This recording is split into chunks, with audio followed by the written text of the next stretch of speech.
You are listening to WOOP-LP, Cleveland, Tennessee. WOOP FM is a broadcasting service of the Traditional Music Resource Center, and we play America's original music. Where'd the old town go? They moved it all north of here in a shopping mall.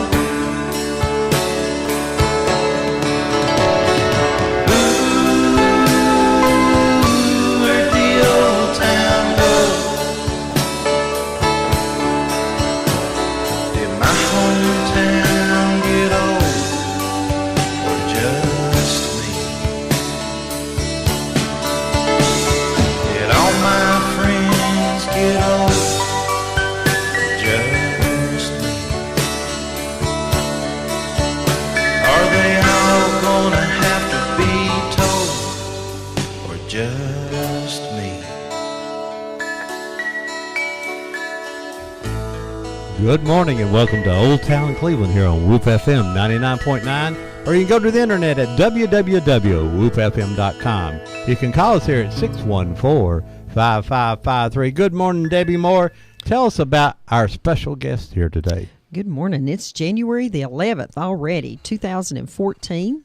We're happy to be here with you today in lovely Tennessee, where we have experienced 3 of the seasons this past 7 days. We've been at 5 degrees, and today we're at about 50. So the old joke is, if you don't like the weather, wait around. It will change soon. It will change soon. But be careful out there. A lot of water standing on the roads this morning, but we understand it's supposed to kind of dry up and be better this afternoon. We are going back to the very beginning today. Our very first show that we ever did here on Old Town Cleveland was Wild River with Dave Swafford, and at that time a whole slew of friends, but this morning it's just Dave. We were here in the studio on a folding table with 2 microphones, and we've come a long way since that day, and we weren't recording the shows then, so we're going to record the show today. So we want you to call in and tell your memories of the movie Wild River being made here in Bradley County, so we can have a record of that. I think since that day, David has gathered about 300 names that had something to do with the movie that was made here in Bradley County and Hamilton County, I believe. And Dave's found out all kinds of fun secrets about that movie and going to share those with us today. Dave, we got to mention he is the co-star of the Whoop on Wheels show here on Whoop Radio Tuesday nights at what time, David? At 6:30 p.m. Goes from 6:30 to 9. And as a matter of fact, this week we got Bill Elliott. So how did Mike Bell do last week? He did awesome. Isn't he incredible? When he got off the phone, we were all just like, wow, that was awesome. We got to have him back. And Eddie kept saying, well, we should have booked him for an hour. Yeah, he can just go and go. And him and Charlie Mincy, Hall of Fame racer, will be doing our show on February 1st. So we're going to continue to talk about dirt track racing. News, the Cleveland Speedway did not sell. The guy who had put up an offer for it backed out. And now I don't know what that means. Fell through somehow. Well, he did withdraw his offer. The courts now will meet again in about a month or late February. And I read one article that says they're not sure. The judge said he could withdraw his proposal. So we don't know what's going to happen there. So, but the Speedway we has wish not them sold. the best of luck. Yes. And we really, of course, in our heart, hope that it stays a dirt track because it's such a part of Cleveland history. And so many families enjoy going down there. And we understand that Boyd's sold this week also, or recently sold to one of the McDowell boys. Dale McDowell bought it. Oh, wow. It's what I understand. Now, if you're listening to me and you had someone in your family that raced, we need stuff. We need to borrow trophies and pictures and hoods off of old cars. We really like for it to be older stuff. Right. There's something that this is all going to tie together. I think everybody in Cleveland's really going to be excited. We're not going to make the announcement what is going to happen just yet, but we need stuff. But we need stuff that we can display somewhere. They're going to be a permanent, or not a permanent, but a display for about 3 months about dirt track racing. So we need your stuff.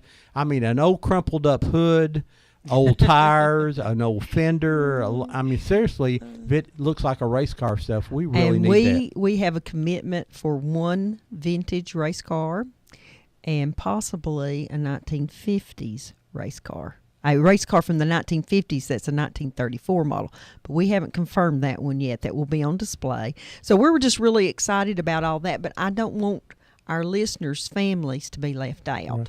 And It needs to be about the drivers and the mechanics and those folks, and so I need pictures. I don't want you to come watch this video and say, my you didn't include my grandpa, because I can't include him if you don't give me the picture. Deb got permission to use a clip that she had found that it is just great. I mean, oh my goodness, it will be.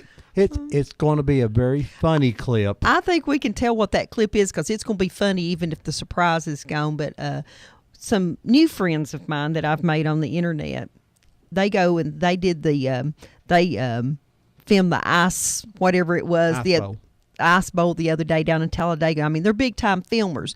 But when I was looking at their footage, they have this great video of some fella that gets a wee bit mad at this dirt track race, and he decides that it's under the yellow caution and the cars are going slow. He decides that he is going to jump up on the hood of the person he feels like put him into the wall. Well, he jumps up on the hood, and it doesn't go too well from then on. He doesn't get hurt, but he does about a double flip, and he lands in the slick mud, and he stands up, and he tries to throw his helmet, and he falls down when he throws his helmet. And Ron and I laugh every time we watch it. And I thought they will never give us permission to use that. Well, they were glad to, and we're going to leave their logo on there so you'll know where to go to see other clips like that. But I really desperately need movies from the 60s, 50s, 60s, and 70s from Boyd Speedway especially, and from the Cleveland Speedway. And some other pictures of places that are just people working on, and we really appreciate it.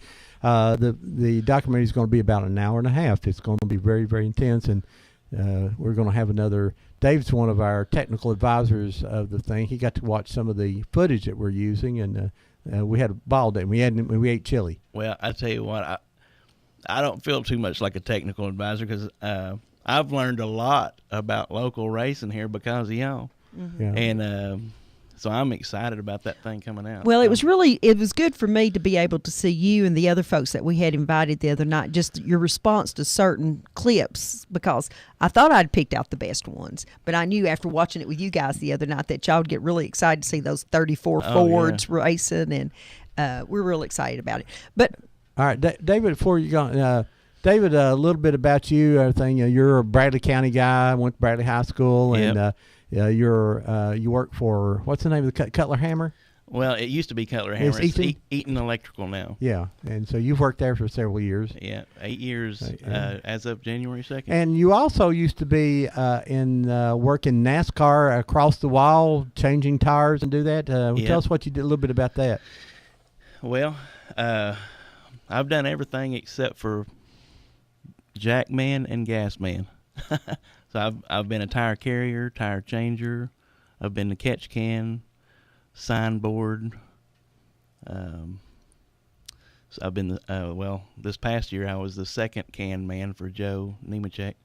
Mm-hmm. And and David's so modest about all this. We went down to Talladega with him, and we're walking through the pits, and there was some pretty, and I'm thinking, ooh, that's somebody I know. I recognize. I'm not a big NASCAR. I love NASCAR, but I don't know a lot about it. And these guys knew David and would say hello to him and stuff, and it was really impressed me. But and then, now let's go on to something technical. How much do those gas cans weigh? I didn't realize they were so big. Well, until you stand beside it. It don't look that big on TV. I don't know. And you know what? How many gallons is it? I don't know, because the gas cans have changed. Oh, okay. They used to be 11 gallons, and so you got to figure just over, depending on where you're at. 8 pounds? 8 pounds per gallon. Wow. But that can vary depending on where you're at in the United States, because we used to race in Colorado, and their air density is a lot more. Well, still, that's a chunk of weight to pick up and hold that long. Yeah. Well, what about the So tires? The tires, how much do they weigh? Well, there's about 80 pounds of pressure in them, and let's see, I would say 40 or 50 pounds maybe. So when the tire's coming off, is it real hot? Is it warm from the use or not? Not Oh necessarily. yeah, they're hot. They're I wonder real how hot. much that aviation fuel would weigh that Doc German used to put in that 34 Ford. But I know at Talladega this year, this last race, you caught the tires coming across the wall for Nemechek this time around. Well, yeah, and second can. So I had 2 jobs because we were short-handed. Well, I would have loved. I want to go back on YouTube and see if I can find footage of Norm Benning running that Tampa Oh yeah, truck race, because the comments I've seen on it on the internet have been incredible. He apparently put on a show that day on dirt in a truck. He did great, and I told Fast Eddie and all them on the show. We had Norm on the show right before that race, and I said, "This guy is a dirt track legend up north." Mm-hmm. And his dad was a legend. Mm-hmm. And well, I asked him on film who was his favorite racer, and he said my dad, which I thought was really cute. But we've just had we keep talking about dirt track racing, and I you guys will just have to bear with us because that's what we're living right now. We have hours and hours and hours of footage and pictures and stuff all over our house. All right, David, now get into Wild River here. A few years ago, what got you involved? And I have to say is David, by far, is probably the expert on Wild River in the entire country. There is no one knows as much about this movie as David. I mean, he's traveled from California up to, where'd you go up in Massachusetts? Connecticut. You've traveled all around finding stuff, and you own some of the artifacts out of the movie now too, don't you? yeah, and that's my thing now, is collecting Wild River stuff. So I've got movie posters. I got I started to say I'd really like to have Yeah. a poster. You got one of the Good, uh, tombstones from the. one of the main, the one that Montgomery Clift read out loud on the movie. Yes, I've got it. Was that the one that was on display in Charleston in the church? No, No. no, that was a different one. Y'all, And- y'all tripped up the Graveyard Diva that day because it was pouring down rain, and all of a sudden I'm standing in a little. That's not Green Chapel's church. What church is that? I don't know. It's Yeah, the church right there at the park, and I look across the church lot, and there was a tombstone, and I thought, oh, I've never noticed that grave in this yard of this church before. And here I go in the pouring down rain, and I get out there and look, and then it was one of the Garfs or somebody, and I thought, oh, it's a movie prop. Then I had to see how much it weighed, and so I pulled it up out of the ground. But now, David, what got you started interested in Wild River? I mean, had you ever? Because you're younger than the movie. Yeah, and that's what takes people by surprise, is because I wasn't even born yet. But I grew up, my mom talking about it, and my best friend in high school had talked about it, and I had never seen the movie. And me and my buddy in high school, right after we graduated high school, we'd go riding around. We'd always try to find roads that we'd never seen before and stuff. and women. Yeah, and women. But that never worked either. but he said, "Hey, you know that movie Wild River?" And I said, "Well, I've heard of it. I heard my mom talk about it." And he said, "Well, I'm going to show you where it's at." And so he showed me where the ferry was, and I thought that was just so cool. But I'd never seen the movie. So then when I finally saw the movie, I thought, wow, how neat. And so, it was the off season for NASCAR. Me and my mom, we always watched the NASCAR races together and on Sundays. And in the off season, we would go out on Sunday drives, and we'd try to pick a different place every week. Well, this one particular time, I thought, well, I'm going to take her out there where Wild River was filmed. And so we go out there, and I thought I remembered where it was, but it had been. You do get 20, lost. Yeah, yes, I do. Yeah, and that's another story. That's why he's in NASCAR, because they always turn left. Yeah, I don't know about right turns, but well, again, I got lost, and I couldn't find the place, and I was so aggravated, and I was like, "Mom, I'm so sorry, I couldn't show you this," and so I wasn't going to give up, because in part I wanted to see it too, my own curiosities, and so the next week we go out again, and so I thought, well, these Charleston people will know. So the next week, we stop at that little convenience store across from the old Charleston High School, and I asked 3 people in there, where was that movie filmed up here? And the first guy says, son, do you know where you're at? And he said, you're in Charleston, Tennessee. They ain't never filmed no movie here. there ain't nothing here. There ain't no reason to film a movie here. You got the wrong place. Mm-hmm.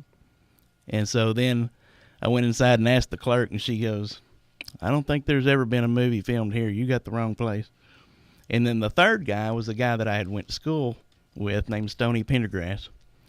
And he was living up there now. And I said, hey, you remember that movie Wild River? And he said, yeah. And I said, well, I'm trying to find along the river where they filmed that at. And he said, oh, well, you're in the wrong county. He said, that was in Polk County up at Reliance. And so since I knew him, I could argue with him. And I said, no, it was up here in Charleston. No, it was Reliance. And I found a lot of people thought that it was Reliance. Mm-hmm. But anyway, so that got me wanting to search it out. And I think the third week we finally found it. And so I was so impressed with it, I went to the library, not to the library, but the museum, and was wanting to find a book about it. You know, I wanted to read more about it. No books. And I said, so Dr. Snell or nobody wrote anything about Wild River? And nope. So I got on the internet, and well, I remember the first time I saw Dave. He was at one of the Charleston Calhoun Historical Society meetings when they first formed, and he stood up with his little notebook, and he told everybody he was looking for stuff from Wild River. And I thought, well, son, just go look on the internet. Everything's on the internet. So I went home and looked on the internet, and there was absolutely nothing. yeah. I mean, you put Wild River in, and you got all kinds of crazy stuff, and maybe one little snippet that who the director was or something. And I thought, he's right. There's no history been written down about this. It's not history till somebody writes it down. Yeah, and so the one thing that did catch my attention was that it said 1960. Okay, now this was 2009, and I'm like, that means that this is going to be 50 years old next year. Mm. So I went back to the museum, and I said, what are you going to do for the 50th anniversary of Wild River? And they just looked at me. And they looked at each other and like, I guess we'll just show the movie. And I'm like, for the 50th anniversary, all you're going to do is show the movie? And I think I caught them by surprise because I don't think they realized that the 50th anniversary was coming up. Oh, no, they hadn't thought about it. And so that's when it all snowballed. And I thought, and then Ron and Debbie, if it wasn't for y'all, this never, ever, ever would have launched like it was. Because it was at that point that y'all hooked me up with David Davis. Right. And he put that article on, and I had no idea it was going to go on the front page. Mm-hmm. And I think because it was on the front page, I got over 100 phone calls. Absolutely. Well, that's just the way to get things done. And it is nice that people here locally will take an interest when you take a good story to them and they'll launch it. And it took you, 9 months or something to call all those people back? I mean, you took notes and just I hope I called them. Well, and see, that's what we've run into on the racing stuff, too, is we've talked to people months and months ago, and then we're looking at each other going, did we ever call that person back? So if we talked to you and we haven't called you back, our phone number's on the front page of the newspaper this week. Call us. We won't be able to use everybody, but what we hope is that we can get at least a great cross-section of different ages and things. And something, David, after that, not only did we celebrate the 50th anniversary, they had an event in Charleston, the Wild River Days, and people got to ride the ferry over to Coon Denton Island, and which was the Garth Island, supposedly. And some of the people who starred in it, and Judy Harris come back, and they showed it. And then they had a gala down at the museum, a hoedown or something, and then they showed the film down there. And next thing you know it, people in Bradley County realized there was a movie shot in Charleston, Tennessee. And we got downtown Charleston. We got it at the right time because you think about the people that were adults at the time that this was shot. We're getting up on years just a little bit now. Sorry, folks, but it's the truth. And it was an ideal time to get those memories on tape or whatever while they still were fresh in the minds and find the pictures and stuff like that. I just really appreciate it. This is a movie that I guess I was aware of because I knew it was shot in Cleveland, but I started showing it to my fourth graders when I taught fourth grade when we talked about TVA and people being taken off of their property. And it really moved the children. And I got the old newspaper articles, and I'd read to them about how they made it look like the water was rising, and the kids really enjoyed that stuff. But I think the most amazing thing, David, is that you brought to light Charlie Randolph's story. Oh yeah. And Yeah. see, Charlie came on our show before we were recording, and so I don't think we have a recording of him. Well, that one is kind of a odd story too, because I was getting so many phone calls, and this lady wanted to be anonymous, just if she won't mind me saying, and I hope she's listening. But Well, what's her name? Janetta Farmer, I'll go ahead and tell Okay. you. And so I had gotten a few crazy. You know how sometimes you'll get some kind of crazy, kooky phone calls. We're going to talk about the coon dog later. Yeah, and you know that there's nothing to this phone call. Well, in my mindset, I had the wrong frame of mind when she called, because I knew that Wild River was based on 2 fictional novels. You know, the story wasn't even true. And, you know, at the end of the movie, how... you know, they have to evict her. The federal marshals come in and take her off of her property. And physically have to remove her. Which is not how many times did that happen, Ron? One time to Charlie Randolph. Just one time to Charlie That's Randolph's the family. only time the TVA forcibly moved anybody off the land is and off it of Charlie made Randolph. national headlines. Yeah. It was in the New York City newspapers. So go ahead. Yeah, and so she's telling me the story about her dad, but she said the same. I mean, she described the ending of Wild River perfectly, and I'm like, that's not true, because I knew it was. In my mind, I'm thinking fictional novel.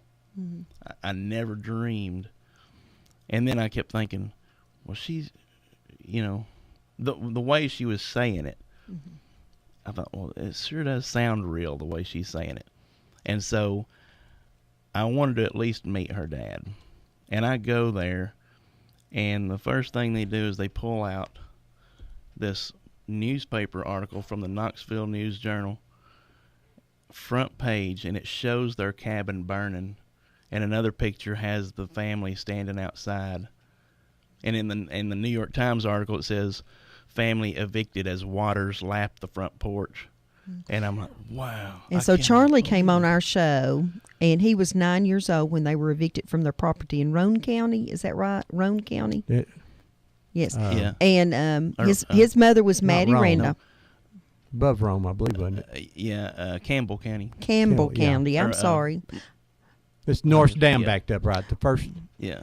Yeah. Yeah. Y'all are supposed to have the facts. I just tell the stories. Well, I get. But anyway, it was, north of us, but it happened. But Charlie was just 9 years old, and he talked about going through this whole process where they offered monies, and his mom didn't think it was enough money for the farm.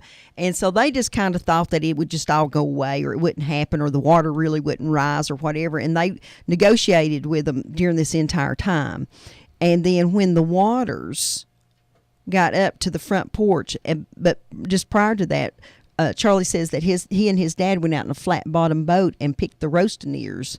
I love to Yeah. hear him say that word. Yeah.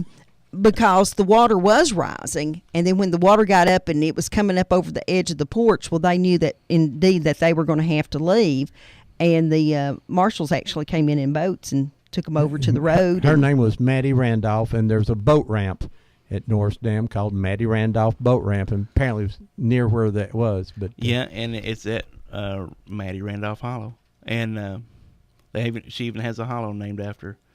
And I went to the. She and looks took like pictures quite of a character in the pictures. I mean, I would describe her as some of my relatives, the mountain women. And, she'd worked hard all of her life. But the one picture I remember most of her, she's got a chicken sitting on top of her head, which cracked me up.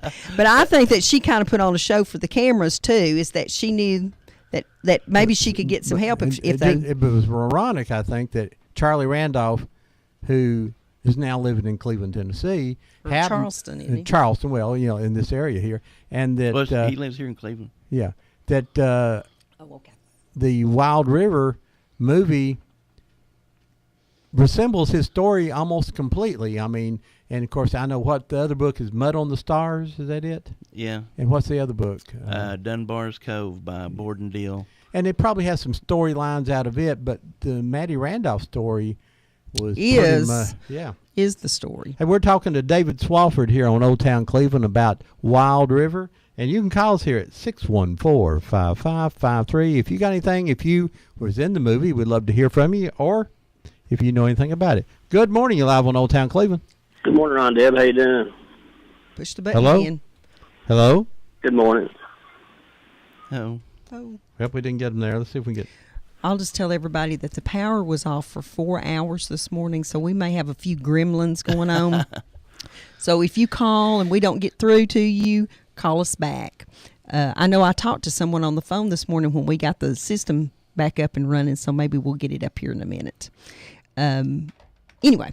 Well, I want to say happy birthday, a late happy birthday to Charlie Randolph and his wife, Melba.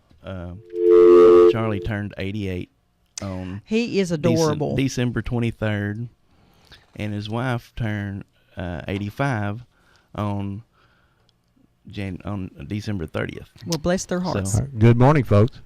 Good morning, Ron. How you doing? I'm sorry we're not getting anybody on the phone. Debbie's saying that she could hear the caller. Well, I can't hear the caller. Well, let me look here. Hello, caller. Good morning. Hey, there bullet. you are. I found a button. It wasn't pushed. Oh, okay there, Ron. How you doing, buddy? He I'm was doing pretty pushing good. buttons with all 10 fingers. What's Yeah. up, buddy? I just want to say hello to Super Dave, and I've got a lot of memories of Wild River. When was it made? 1960?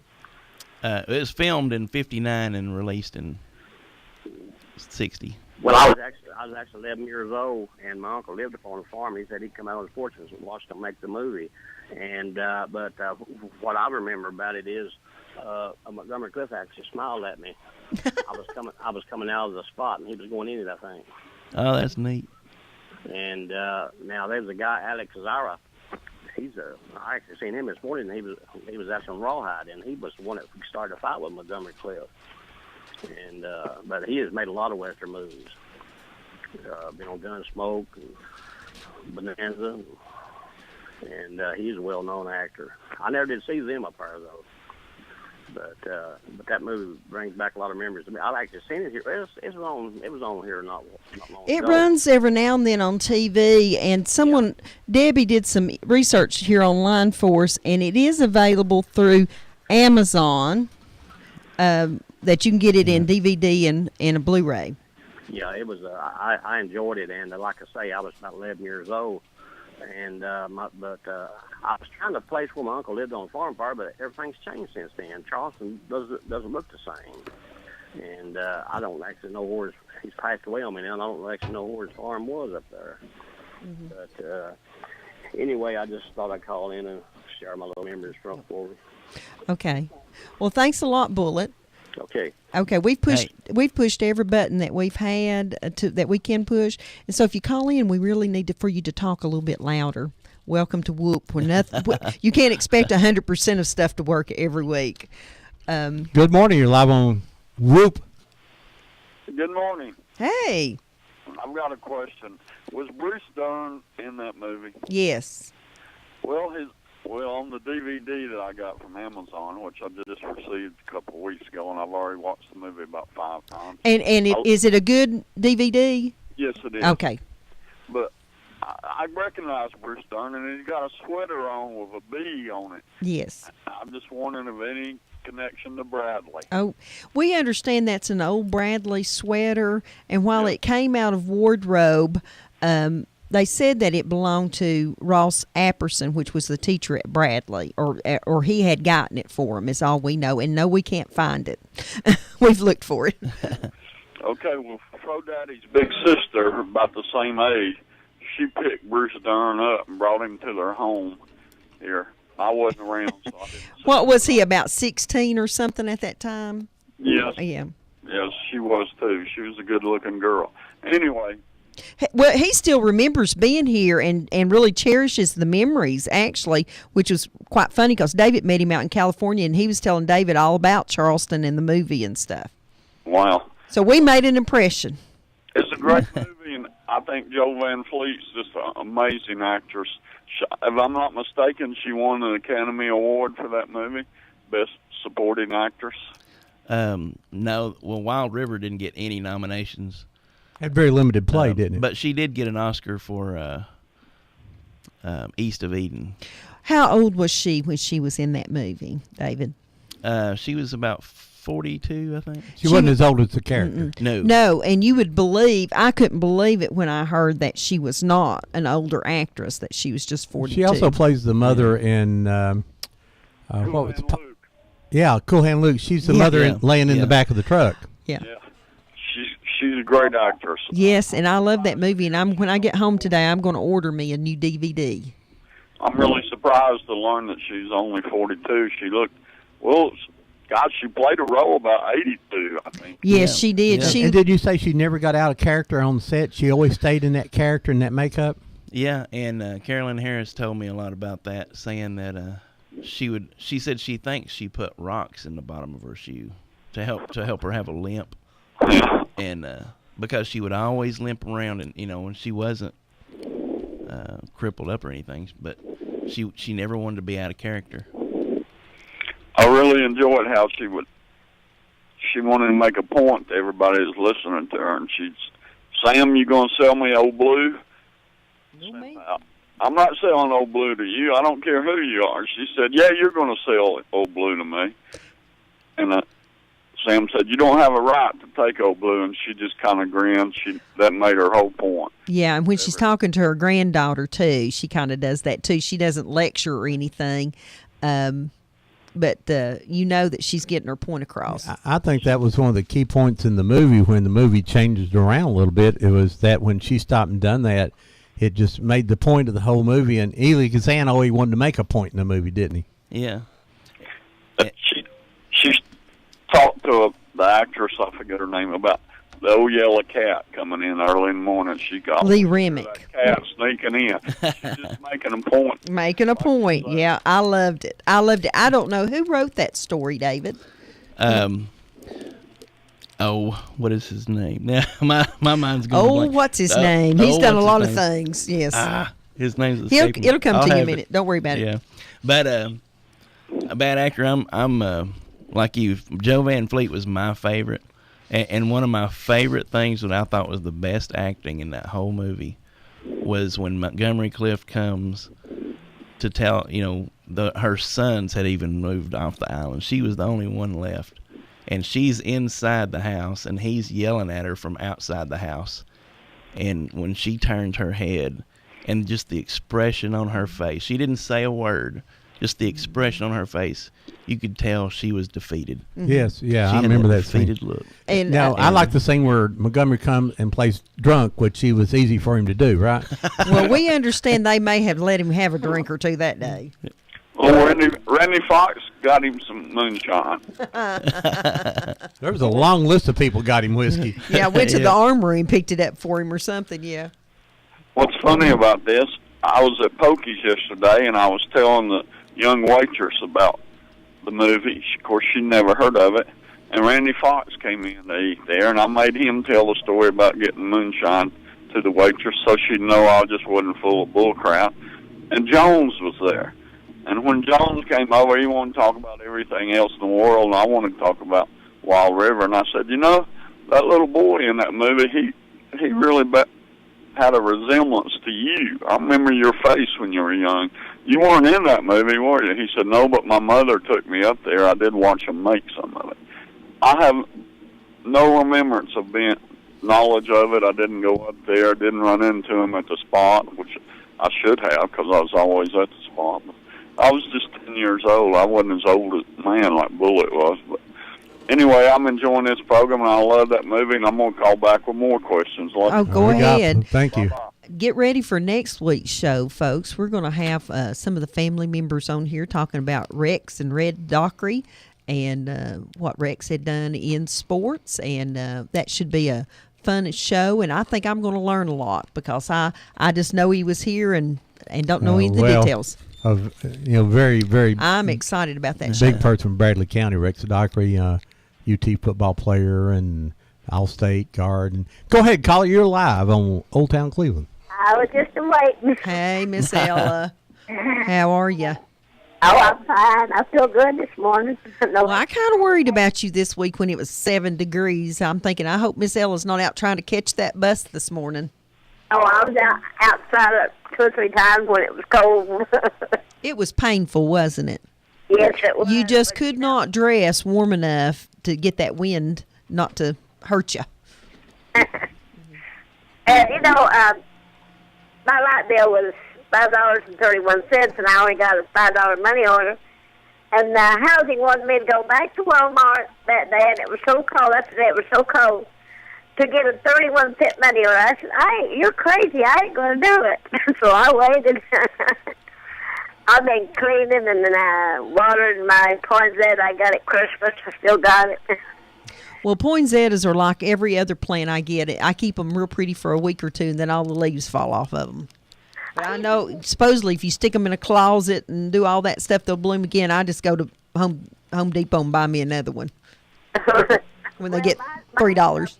Mine's still blooming. Some of the leaves come off, but mine's still blooming. It's a big one. You know what we always had at our house, Miss Ella, when I was little, that I'd really like to have one now, is a Christmas cactus. I don't remember those. Well, we always had big, huge ones at my mom's house, and they start blooming about Thanksgiving and bloom through Christmas. And I think a lot of people remember those, but I'd really like to have a good Christmas cactus. Oh, I want to say hi to Sheila. She was one of the interns or something that Imogen place where I go have my test run. Uh-huh. And she listens to me on Whoop every day. She says, All righty. hi to her. Well, we'll say good morning to her. And while we're doing that, we'll say good morning to all the folks up at Signature Rehabilitation Center. I understand that they crank us up on Saturday morning, and we hope we're bringing back some fond memories for some folks that are listening up there this morning, including my mom. I used to know a guy, I don't know if he's still living or still listening to Whoop, but he was up in the Hammond Nursing Home. And every time I'd go up there to see my sister, she passed away, Every time I'd go up there to see my sister, he talked to me, and we talked about Whoop. He says, "Yeah, I listen to Whoop, and I hear your voice on it." Miss Ella, I didn't know your sister died. I'm sorry to hear that. Yeah, my oldest one did, yeah. When was that? It's been quite a few months. Okay. Well, I'm sorry I missed that one, and sorry that you lost her. Well, Miss Ella, you have a great day. It's going to be nice and warm today. Maybe you can get out a little bit today, and we'll talk to you next week. I went to Pokey's last night. Oh. I can't get that in. We're glad you get out and have a good time, too. Yeah, well, I had a lot of dances. It was fun. Poobah was there, and, he mixed up some of his songs, and then there was another band there, so it was good. All right, Miss Ella. See you later. Bye-bye. If y'all wonder why I'm laughing, Ron has lassoed himself with his headphone cord. And now the headphone cord's about 2.5 feet long. I know, and you guys talk about this for a minute while I talk about Wild River while I figure out how to get this cord somehow out. it was all wrapped around his foot. Now it's wrapped around the wheel of the chair, and it's just almost too comical to watch. So we'll try to carry on. But I was very impressed when Charlie came on our show and told his wonderful story, a sad story. And I think the part that shows what a good person he was, he said at the time he could not understand why he was being moved off of his home. They took him and his mom, his whole family, and even the animals, they took them and left them at the poorhouse. Yeah, just dropped them off. Just dropped them off, and they lived in a tent for several months there until they finally said, "Sorry, you can't live here anymore," and they had to move on from there. But he said as a child, he really couldn't understand why they had been taken off the property and stuff. But he said as he got older, he understood that it was better for the majority of the people for that lake to be there, and that it brought jobs and industry and electricity and all that stuff and recreation to this area. And so he understood as an older adult why they had to move. Yeah, that is an incredible part about that. The people online want the next time that you have to do that, Ron, to untangle yourself to make sure the camera's on you. No. No. It was embarrassing enough. I couldn't look. I couldn't watch. You know that. But he rolled backwards, and the cord rolled around the wheel and choked him. You left my normal headsets at home, and this I one did. has the cord is in 2 cords up to See, there. you see that? It's all my fault. Yes. Yes. So I have to keep moving it. David, yeah, I know you got tons of pictures. You're writing a book, and have you got a name for the book or? Yep. And thanks to you, Stars on the Hiwassee. Well, thanks. And I think that's Mud on the Stars, all that combination of it, right? yeah, and I think it's a great title. Yeah, it is. And when I wrote about all the professional actors, which there was only 13 professional actors in the movie, and when I got to the Montgomery Clift part, I kind of played on that title a little bit about how Wild River was different. If you ever read about Montgomery Clift and his reputation for drinking and not showing up on the set, and people didn't like working with him. And then when he gets to Wild River, or gets to Charleston, he was a completely different person. And, you know, they never had a problem with him drinking, as a lot of the rumors are. You know, if there was any drinking, I think it was after they had finished filming for the day. Right. But not drunk on the set. Right. And it was just such a different thing. And so I ended it by saying he was a star that shined on the Hiwassee to us. But in this case, I think that the Hiwassee shined on him. And because it was everybody that was in the film loved the Hiwassee River and how beautiful it was and all that. So the most interesting thing that you found about the movie? Oh goodness, that's a lot of them. I know my favorite one you've told me. So My favorite. I have two. What favorites. is your favorite? is how the water kept getting closer and closer to the house. I'm going, I wonder how they did that, but they actually had a house. The house was on wheels, like they were moving it, and you couldn't see the backside. And every day they just rolled it closer to the water. Yeah. And Is that pretty close? That's basically what the newspaper said. Yeah. And I have pictures of the house being picked up to be moved. And Someone that David encountered had pictures, behind the scene pictures, and David said, "Do you have any pictures?" And he said, "Oh, I have some, but they're not very good." And they ended up being the thrilling part. My favorite part is the tin roof story. Oh yeah, that farmer. He was a dairy farmer. And Do you know who it was? I'll think of his name in here a minute. I've been working on the true history of it. I understand. And it's been a while since I've Basically, we don't know his name, but basically there was a farmer who had a barn who had old tin on top of it, and someone stops one day and says, "We want your old tin." And they were going to put it on the buildings there on Mrs. Garth's farm, so it made it look old. And it was just a movie set. It wasn't a real farm. And so they put him on a brand new tin roof and took his old roof, which he thought was hilarious. And in the movie, it was just enough tin. When you see those behind-the-scene pictures, it was just enough tin to show on the front of the barn. It wasn't even enough to cover the whole set, but it was enough to make it through the movie. But that's one of my favorite stories. Yeah, and the guy said, "Boy, those Hollywood people sure are crazy. They bought an old rusty roof for mine and traded it. They wanted the rusty roof and not the brand new roof." And I like the cemetery story.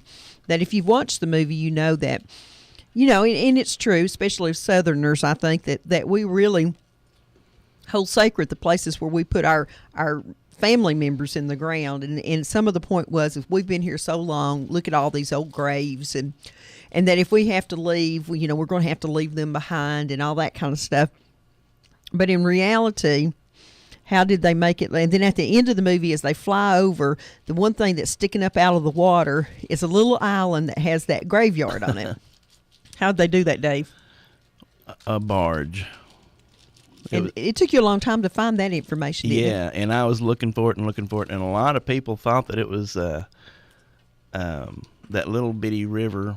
I mean, The little island up at Parksville. Yeah, right past Number One Dam. Because you get these urban kind of legends that people get in their minds and they tell and they repeat, and it becomes the truth after a while. But in reality, it was just on the barge, and they had recreated it. And those behind-the-scene pictures that guy thought was unimportant was the very thing that showed the backside of it that you could tell what it was. Yeah, and I had even went out and taken pictures of that little island. And when I got home and got to studying the pictures, I thought, well, that island is way too close to the bank. The island in the movie from that aerial shot is just right out in the middle of the water, and there's a lot more distance between the shore. Now, when the at the end of the movie too, they show a dam. What dam is that in reality? That's the Fontana Dam, the one that they fly over. And then the one, it actually shows two dams. Mm-hmm. The curved dam when it says the end, it's kind of that's Calderwood Dam. Now, did you actually go there? Yeah, me and my mom got to go there and take a tour of that. Well, I guess you know how rare that is now that you get to do those kinds of things. Oh, yeah. How did you manage that? Well, just got lucky and got the right person on the phone? That dam is unusual in the fact that it's privately owned. By whom? By Alcoa Company. Oh, I didn't know that. But it is ran by TVA.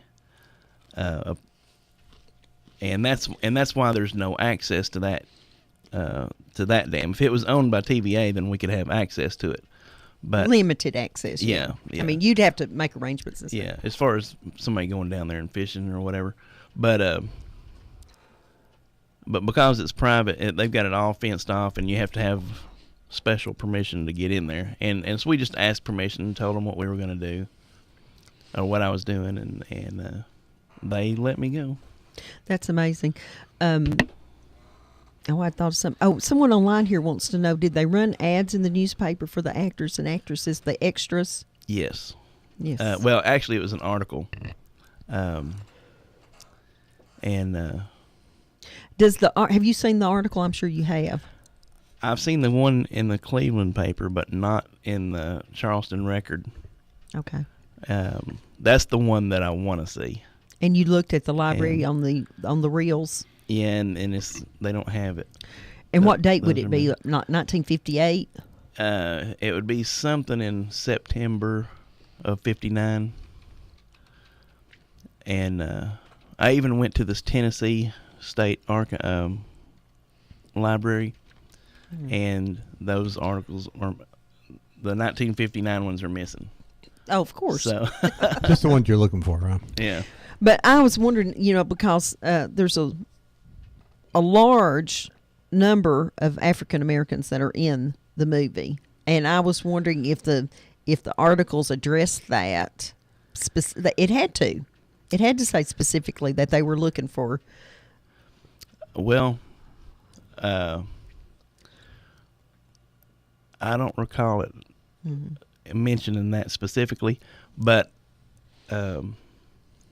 when I talked to Walter Good and Wilbur Moore, they said that they came, back then it was still a segregated black school. Yeah, they had a black school, and College Hill, I think was the name. College Hill was the school here in downtown in Cleveland. Yeah, High Point. High Point. Mm-hmm. And Haney Sheeler, who was a preacher up there in Charleston, they got him. So the leadership got the word out. Yeah, and he said that they came to the school. Of course, him and Wilbur and Walter was both children in school at the time, and small children. They came to the school to ask if anybody wanted to be in the movie. Well, and the amazing thing about that is that some of these children that were there in the movie, I mean, they'd play all day long and they'd be on the set 10 minutes is how the movie making business works. And they were making more money a week than their daddies were, working 40 hours a week, and they put roofs on Grandma's house, and they when one of them said, "I bought a pony," and they all ended up with California Social Security numbers, which I think is kind of ironic too. But that's a very interesting tale too. That and who's the little lady that sang in the movie? Well, there was Mary Alice Bird and Frances Cheatham. Frances Cheatham is who I was thinking of. She was the maid, Lee Remick's maid or babysitter or whatever you would call it. That, which I thought was kind of ironic that they showed this young single mom and she had a housekeeper, and I'm thinking, I don't think that happened much, but it still was a good part of the story, I thought. And I think it's really interesting when the local folks kind of attack the house there, and they're dancing on the roof and all doing all that scary kind of intimidation kind of things. That was really interesting. Now I learned this from you, David, a long time ago. This was the first movie that was filmed entirely in the state of Tennessee. Yes. And so now it all wasn't in Charleston and in up on the river. There were some other locations, but they were all in Tennessee. Yeah. The house actually wasn't on Coon Denton Island. Right. And and they could never find a good place for that on an island. Mm-hmm. Because if you ever go out to what is now a Wild River Retreat, where they filmed the ferry scenes and stuff, if you'll look at the island, how high above the water it is. So they couldn't simulate the water rising because the water level was so high. And so that's why they had to go somewhere else to build the house.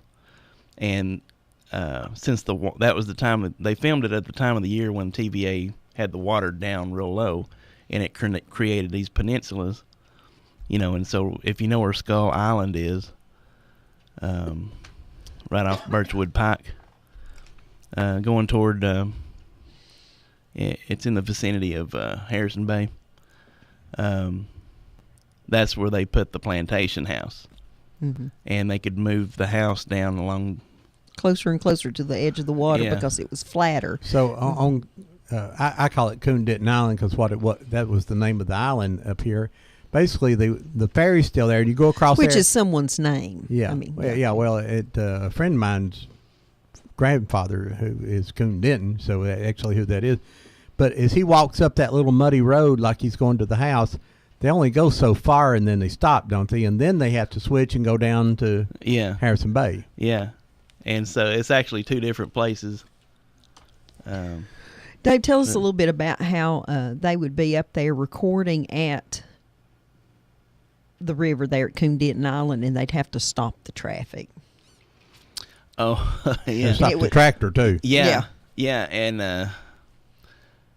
of course, it picks up all the noises, so you couldn't have car noises, and you couldn't have farm equipment running in the background. Yeah, and what they did was they had a flag system that whenever they were getting ready to shoot, they would run this flag up.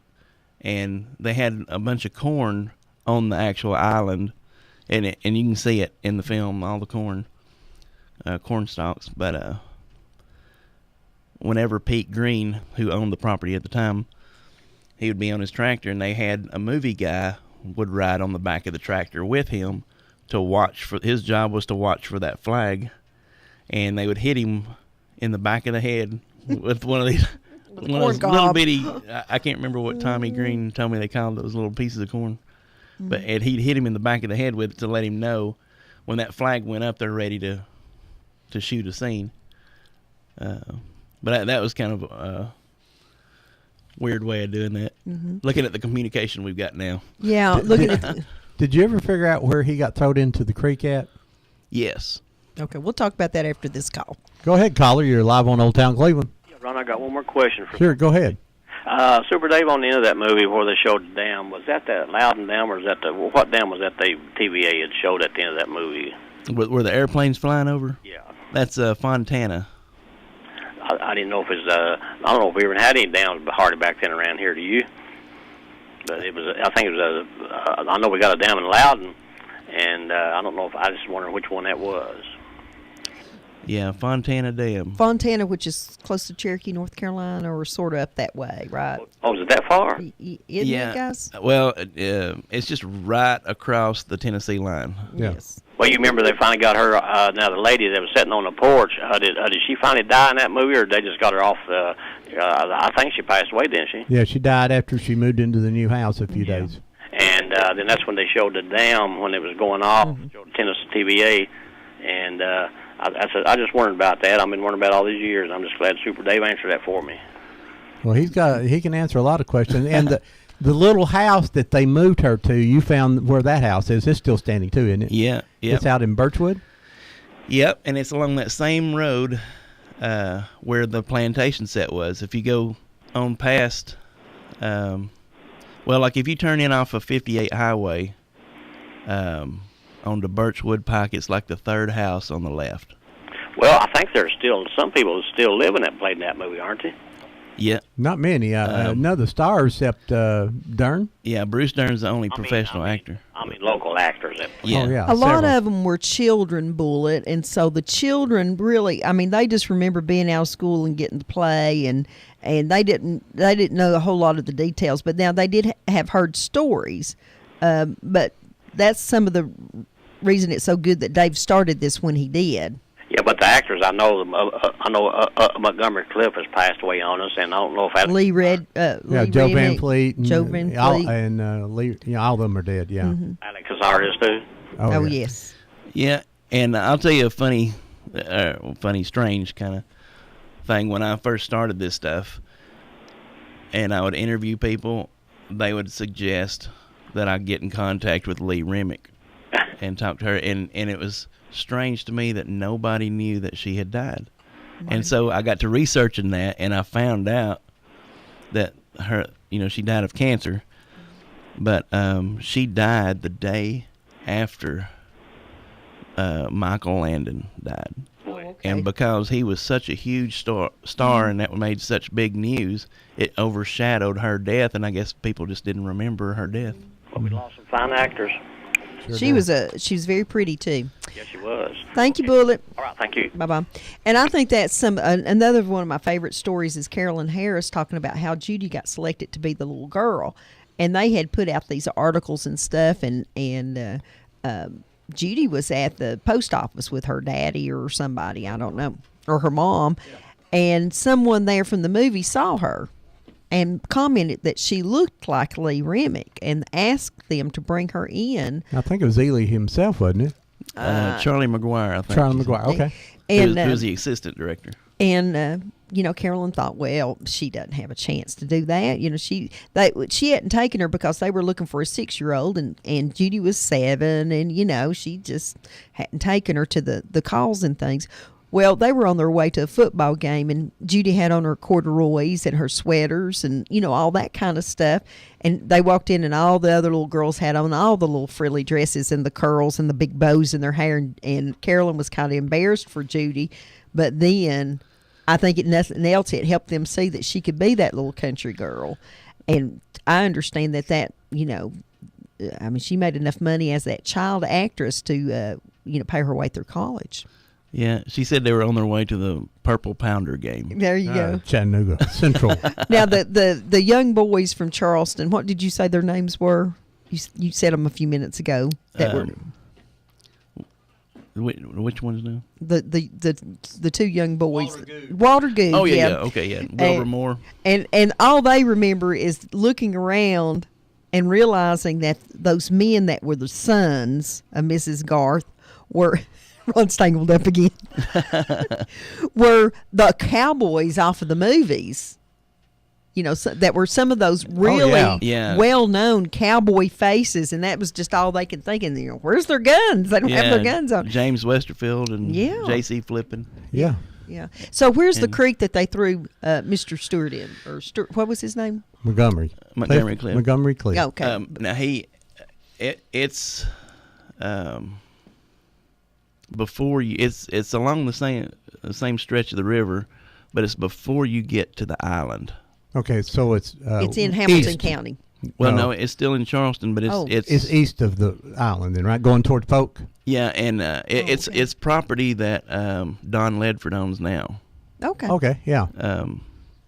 But I haven't got to go out there to actually see it, to look at it. But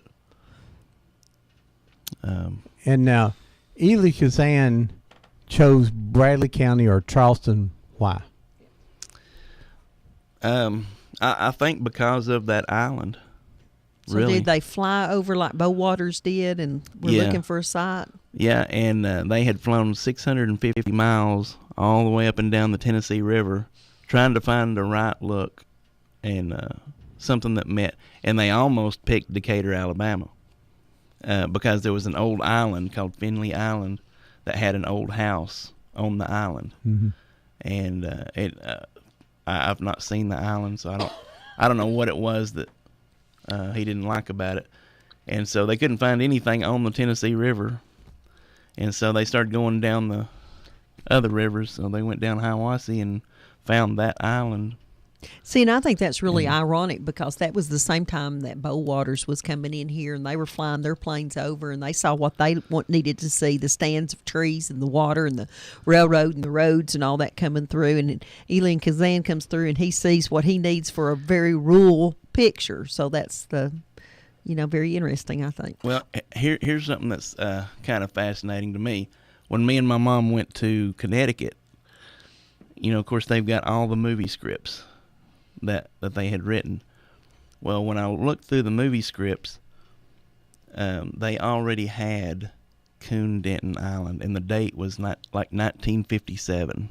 So they had come early. Yeah, they had came here 2 years and selected that 2 years prior to. Well, yeah, I'm sure it probably took a lot in advance. Well, folks, this first hour of Old Town Cleveland has passed very quickly today. We're going to go and we're going to pay a few bills, and will we be playing going home, Ron? I don't know if we have anybody this week that we needed to honor, but well, I'm sure, but we'll find it. We'll play that too in honor of all of our folks that we lost this week, and we will see you guys in just a few minutes. Don't go away. If the button will push it again. I'm trying. The mouse is about to die. WOOP LP, Cleveland, Tennessee. You need money overnight? Check into cash. Your time is tight. .com. Bank account's too low? Check into cash. So where do you go? .com. Do it online in a record time. It's the easy way to get money next day. Do a quick click from home at checkintocash.com. Just stay in the house, check into cash, and grab your mouse.com. Get your money online, check into cash, right on time.com. You can be sure it's secure from our bank straight to yours. Do a quick click from home at checkintocash.com. No time to get away, check into cash. You gotta stay home.com. Hey, that's okay, check into cash. You can do it alone.com. Any old time, do it online. Just stay in the house and grab your mouse. Do a quick click from home. Get your money overnight at the right website. Do a quick click from home. Go to checkintocash.com. Wheeler Technologies has moved. Visit them at their new location at 490 Grove Avenue Southwest next to Bradley Rentals. Same great folks, same great service with a better location to serve you. Call Wheeler Technologies for voice, data, and security needs at 664-TECH. That's 664-8324. And remember, depend on Wheeler Technologies for the current time and temperature every day at 476-1111. Tennessee Alarm Contractor C1750.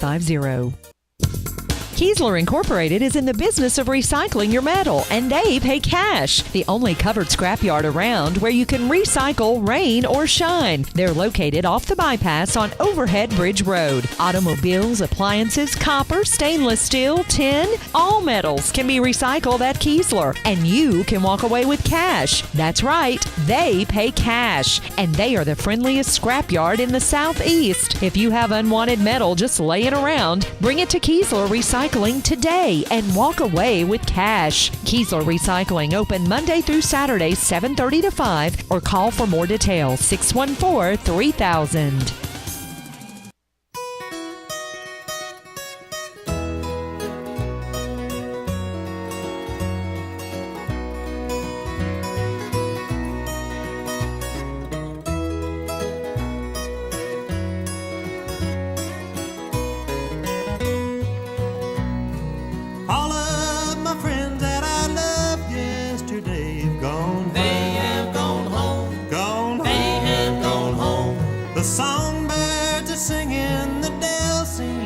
say you've gone home. They have gone home. Gone. They have gone home. They've joined the heavenly fold. They're walking the streets of pure gold. They left one by one as their work here was done. Gone home. They have gone home. Gone home. They have gone home.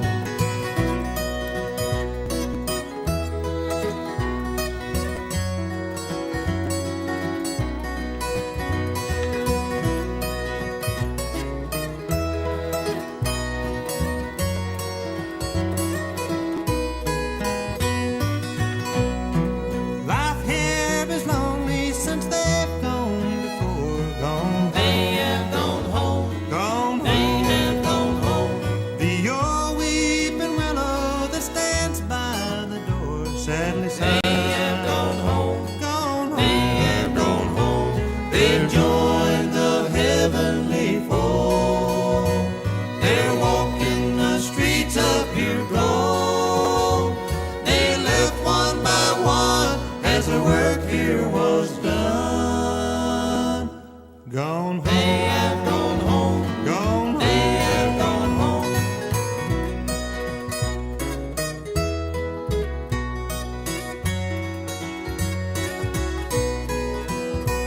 They've joined the heavenly fold. They're walking the streets of pure gold. They left one by one as their work here was done. Gone home. They have gone home. Gone home. They have gone home.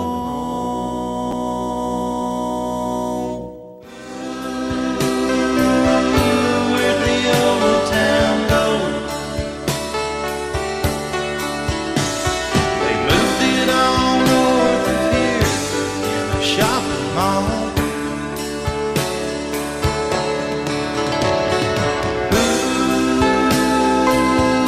Where'd the old town go?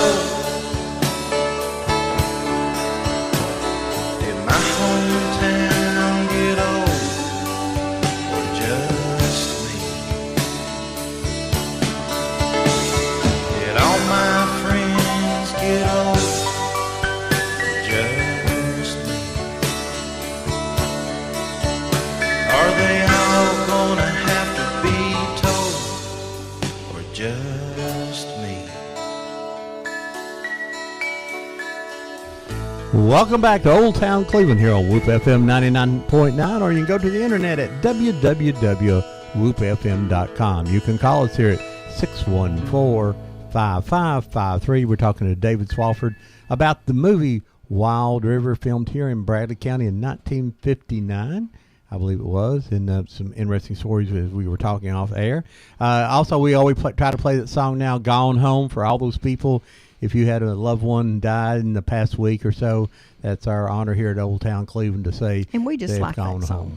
So, and it's just a good old bluegrass tune. We try to play. Who was doing that, Ron? That's the new Bluegrass Gas. The original version was by the Gibson Brothers, and for some reason I can't find that in our catalog anymore. But Imagine that. but the Gibson Brothers actually did that originally. It's an old Okay. Southern gospel classic. Dave's going to tell us a story that we haven't heard before. Uh-oh. About Elian Ely Kazan. came to Charleston to check out the movie sets and almost got arrested. All right. Yeah, tell us that. Yeah, a few months before, or well, I guess a few weeks before they actually came here to start filming, they wanted to look over the downtown sets because they weren't sure. They were even considering Meigs County up in Decatur because they liked the courthouse look and stuff like that. They didn't like our courthouse look? Well, our courthouse was being torn down at that particular time. Charleston didn't have a courthouse, and that's where they wanted to kind of keep it. But so I guess they just ended up. That's why they put part of the reason why they had the scaffolding that said "Your New City Hall." Mm-hmm. But anyway, they were looking over the downtown Charleston set, and a couple of months before that, the Hiawassee Bank got robbed. And, of course, that was big news and spooked all the people who lived up in Charleston. And Kazan and Charlie McGuire, his assistant director, had came over to look over what they needed to do to change the sets to make it look like more like 1930s. And people saw them snooping around the bank, snooping around that, and they didn't know who they were.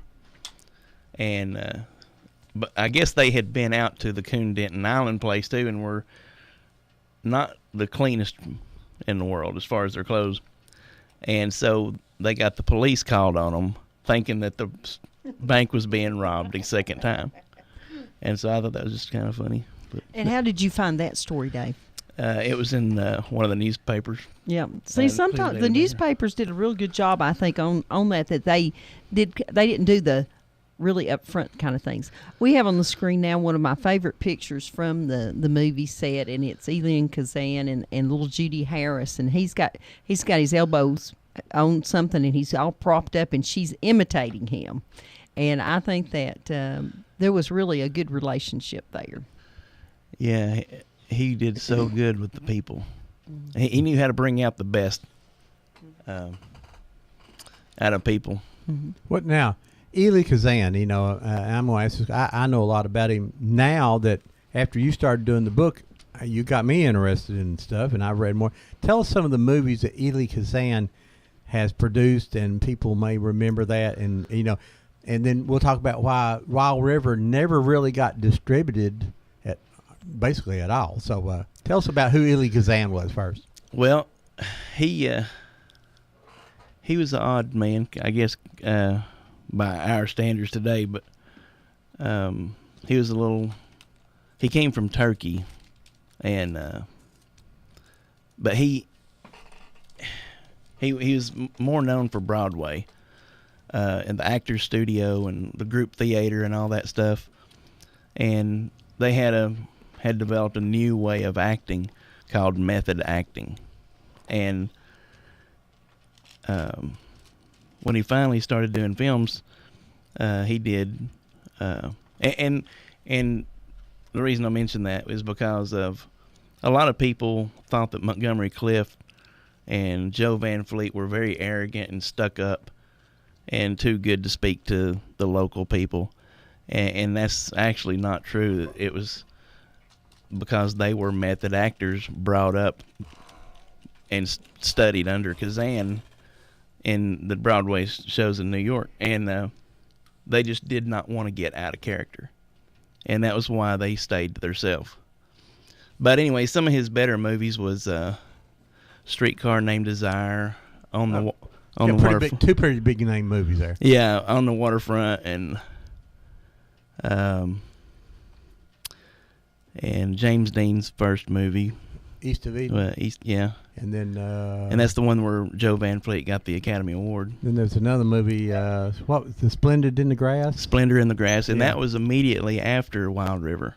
Now, and then another one of my favorite movies he's done was A Face in the Crowd, which is where Lee Remick first movie he ever did with him, right?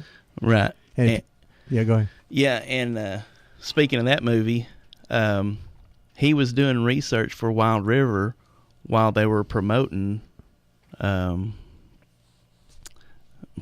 movie. Face in the Crowd. Yeah, and Andy Griffith was in Nashville while Kazan was meeting with the governor to talk to him about possibly filming it in Tennessee. Mm-hmm.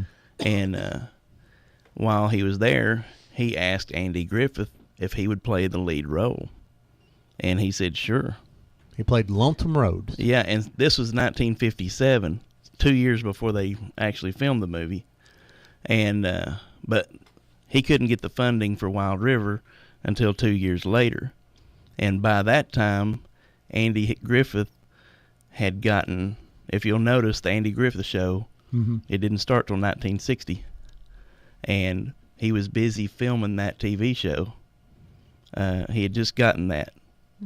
And that's why he could not play in Wild River. I don't understand, David, why. Obviously, when you watch this movie, the acting's good, the directing's good, the story's good. It was It was shot in color too for the first time, right? Yeah. So, why was it not promoted or? or was it promoted and it just wasn't what people wanted to see at that time? I mean, there's a love story and everything here. Yeah. You got floods and love stories and Well, Fights. fights. I mean, you know.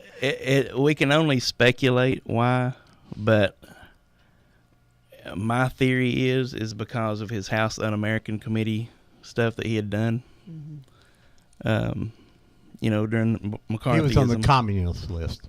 What people said. And so they didn't promote it. And because that was somebody going against the government, I guess they wanted to kind of steer away from that. But I don't know. I mean, why make it if you're not going to promote it? Good morning, caller. You're live on Old Town Cleveland. Good morning, Ron. Good morning, Debbie. Morning. Good morning. This is Sid. Hey, Sid. I had a neighbor that lives out there where we lived on East Street in Cleveland that was in that movie. And I remember, did they air all of that on TV? I remember it. I was born in 54. It was several years after it was released in the theaters that they showed it on TV. I think even maybe as late as when the, I don't know. I remember seeing it on the Turner. Yeah, a lot later years we've seen Turner it more often. Network. But yeah, it premiered at the Starview Theater, and then it didn't get much play the rest around the country, did it? But it was on TV, wasn't it? Later on, not when it was launched. You know, the first run movies didn't make TV until a lot later years. That's when he come out. I guess when I seen it, and the neighbor, his name was Richard Kerr. He come out. He was so excited, but he didn't have a big part in it. It was just what I can barely remember of it. It was some men sitting on a bench or a table or somewhere, and he was way back in there with a white hat on. I remember him jumping up there excited, saying, "There I am." Yeah, no. Well, and you know, Sid, too, back in the day, they'd show it once, not like today where you know, they show things over and over again, and if you didn't catch it that one time, but somebody here on the internet saying that they remember seeing it the first time around 95. No. Hey, Sid, what was his last name? His last name was Richard Kerr. Kerr, K-E-R-R? K-E-R. Okay, Richard Kerr. Is he still around? No. No. He's passed away. You know, Sid, I want to point something out. There's a lot of things you don't remember. I was going to tell you, too. Now, I don't know if you ever researched way back. I guess it was before Bowaters was built. All that land right in there, all of mine, on the Maddox side. Of course, I wasn't born when my grandpa died, George Maddox, on my dad's side. He owned a lot of the land that Bowaters is on right now. Mm-hmm. And they raised corn up in there. Oh, yeah, it was just big fields at one time. Yeah, and he owned all that land. If I get somebody to step back that far and find out, they'll find out that George Maddox owned a lot of the land. I don't know where the money went, when they bought it from him or took it from him or whatever happened. Well, I'm pretty sure they bought it. Now, the person for best research on that would be Arnold Tarpley, the guy that does Good Sports. Just give him a call. Yeah, and anyway, I remember when the movie first came out. You can't get that. You have to go to the library and watch it, don't you, Debbie? You can get it on Blu-ray now. You can get it on Amazon. You can order it from Amazon. It's the only way you can get it that we're aware of. Yeah. But now, I understand that the library probably has a copy, and I think you have to leave a deposit because it kept disappearing. Yeah, so Linda was just we were talking about it, and said she would like to, I don't know if she got to watch it all, since she didn't get to watch it all the way through. Mm-hmm. I tell you, it is the best to watch it in a big crowd, and because it's just almost, there's some really funny parts. And let me tell you, the reason probably that it's available today is because of David, because David called 20th Century Fox every day. Said, I'd like to have a copy. And they said, well, if we made the movie, it's in our catalog. And then the girl come back and says, it's not in our catalog. And so David harped on them. And now, folks, you can buy Wild River because of David Swafford. Well, I don't know. That's just That's his art. I'm going to get me one wherever you can Yeah, just go to Amazon and just type in Wild River, and there's movies like River Runs Through It. Make sure it's Wild River with Montgomery Clift in it. Okay. All right, Sid, thanks. Thanks, Sid. Hey, Ron, Debbie, do you still got me a copy of that picture of me and you and Ron up there I'll make me a note. We have it, and we're going to make you an 8x10. But I'll get you one. And I'll autograph it. Picture of Hey, Sid, I missed you on Tuesday nights. on Tuesday night? Yeah. On Whoop on Wheels. David He does said he some- misses you calling in. Well, I've been tied up like you wouldn't believe. And, Tell Linda quit doing that. Thanks, Sid. but I will be calling it the Super Day. I will be. You say Super Day? Yeah. Okay, I'll give you a call that. I could never get a hold of Kyle, but I am very sorry about that. Oh, well, I don't care about that. We just like you calling. And play the banjo next time you call. Well, We'll see. Bye, Sid. Debbie's looked online here, and she says that there's 2 movies named Wild River. Just be careful Yeah. that you get the correct one. Yeah, the one we're Now, going- I think one of my favorite things that Carolyn Harris told us is that when you watch the movie, you see the plantation, and there's a big tree over to one side that has a tire swing. And that was of great concern to her the whole time because it was a tree that had been moved and just was buried deep enough to stand up. And they were telling her not to let Judy get on that tire swing. And she said it looked so tempting even to her as an adult that she was really worried about the safety of the children. Go ahead, caller. You're live on Old Town Cleveland. Good morning. I've enjoyed listening to you. This is Edna. Yes, Hey, ma'am. Edna. Oh, you said something about the film, the movie. Mm-hmm. Yes. I was living in Miami at the time, and the movie theaters had some real wide screens, and that's where I saw it, on the wide screen down in Miami. Well, what did you think about I mean, it's a good movie, isn't it? Oh, I love it. I just never understood why it didn't take off better. Well, you were talking, I couldn't understand either. I love the movie. I look at it now. If I go rent it. That's fun, and I understand they had a premiere here down at the Tivoli, and I know that BJ and Neil Allen's family went down and watched it at the Tivoli. I mean, it had a premiere showing at the Starview. Yeah. I don't know why, but I loved it. Well, thank you, Miss Edna. It's always good to hear from you. Y'all have a great day. Bye-bye. Now, I understand that when it was here to Starview in 1960, we still had segregation. So a lot of the people who were actually in the movie were not able to come to the premiere at the Starview Drive-In. Is that true? Yeah, and times have changed, but I was told that it was like 10 years after the fact before they ever got to see themselves. And a lot of people never got to see They it. never got to see themselves, and that's sad. And Let's call Dave. Okay. Good morning, live on Old Town Cleveland. Yeah, this is a guy who used to work for Hoskins Drug Store. Yeah. What's your name? Cecil Love. Hey, Cecil. Yeah, I was going to tell you about that Wild River. I had a neighbor too that was in that. He was a National Guard, and he was on that boat that was going up the river there. His name was James Hampton. I don't know whether David has got a list of them names or what. Yep. He said he has him. Okay. Yeah. Yeah, he was my next door neighbor on Buchanan Road. Was he the guys that were moving the cows up the river? Or was it a big boat, David? I guess it was. I watched the movie one time or twice maybe before, and yeah, he was in that movie. He came to my mother's funeral or to funeral home back in '94, and he'd probably have to be in his 80s by now, probably. But he's in the National Guards when we lived over there. If people don't remember the movie, somewhere at the end where they're supposed to be moving her out, there's some boat goes down small boat goes down the river, and then they've got a cow in the boat. And I thought, how in the world did they get that cow to stand still in that boat? Now James Hampton played a senator. Okay, well, he was in the National Guards Yeah. But I was just a kid then, about I was probably 10, 11 years old. I was born in 48.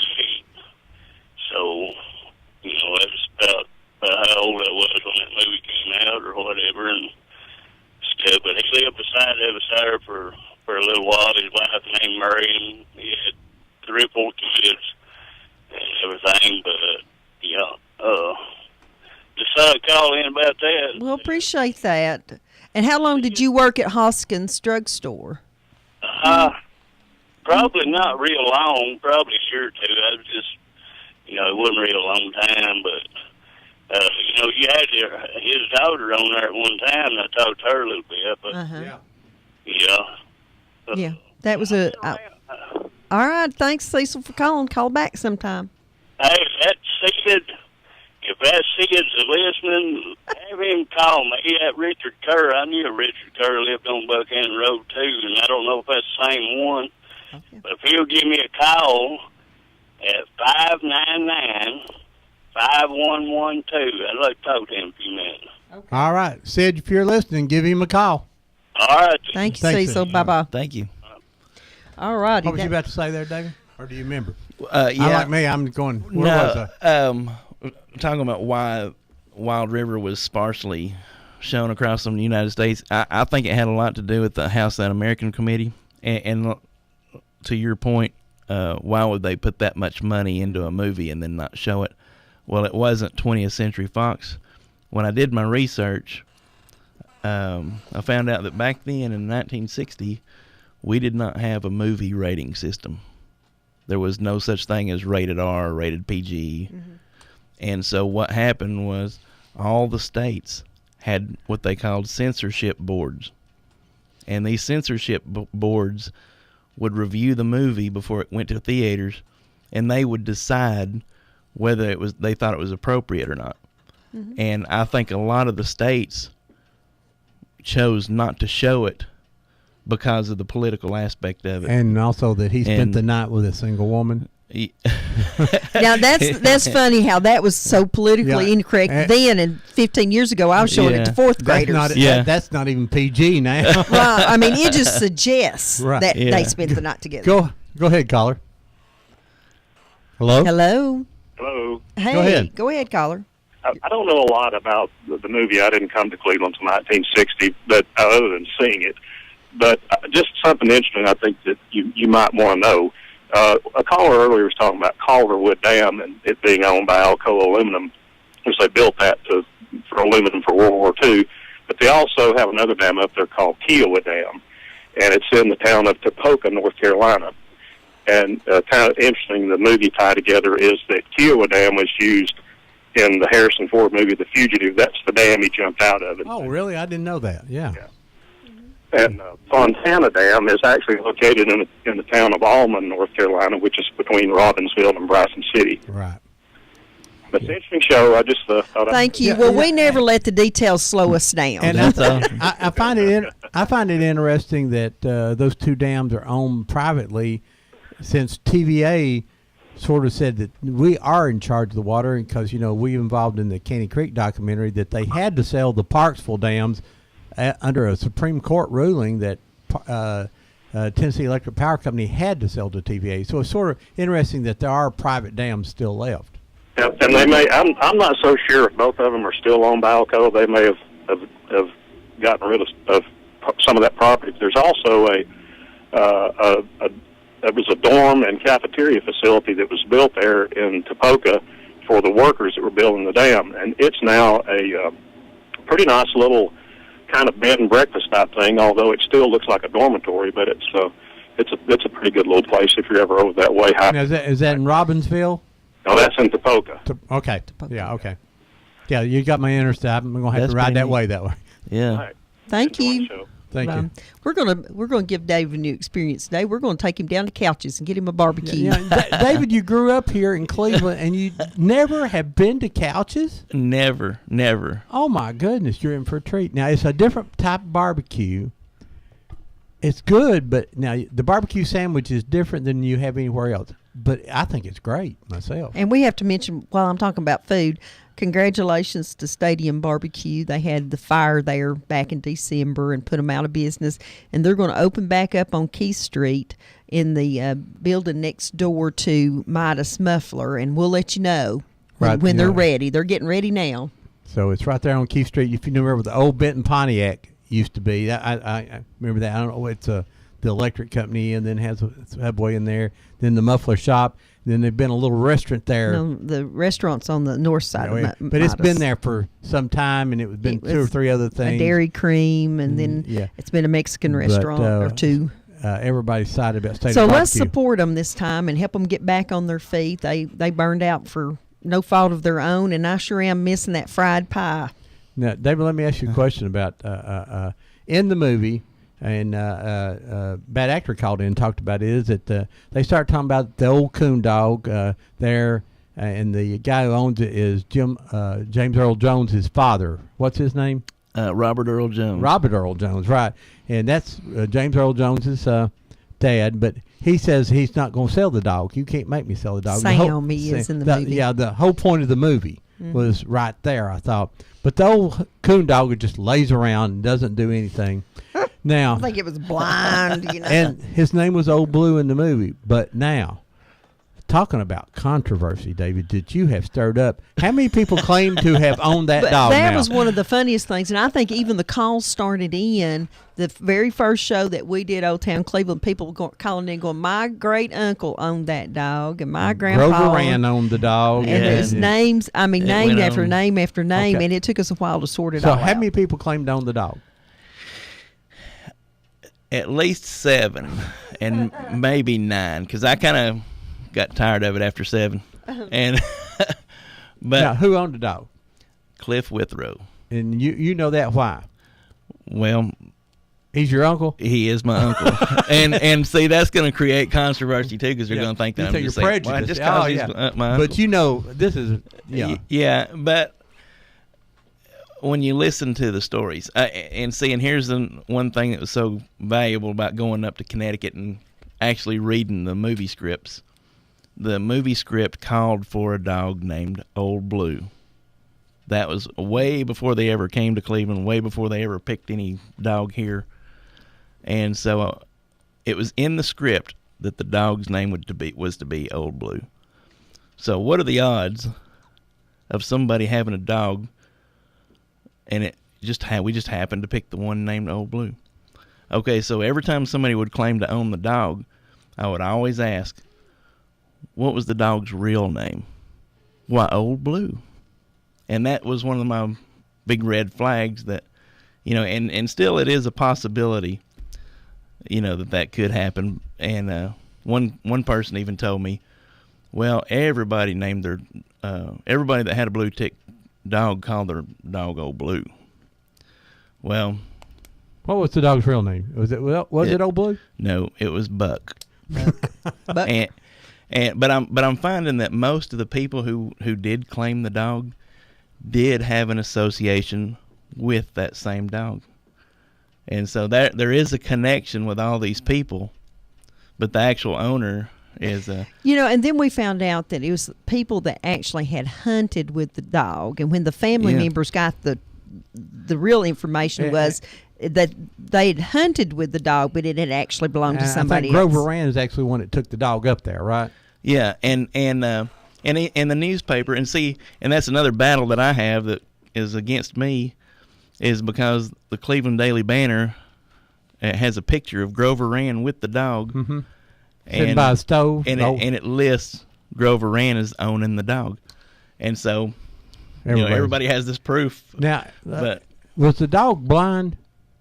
Nearly blind and couldn't walk, and yeah, he was 13 years old when he did the movie, and everybody knew about Grover Rand, and I even talked to his daughters who live in Hamilton County now, and they even think that their dad my dad owned the movie.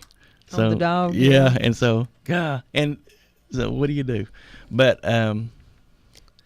when I would ask them about the dog, they'll say, well, I can't tell you anything. I was off in college, so I didn't never see the dog. So nobody knew the dog. And but when I talked to my uncle, I said, how did he, if you ever knew Cliff Withrow.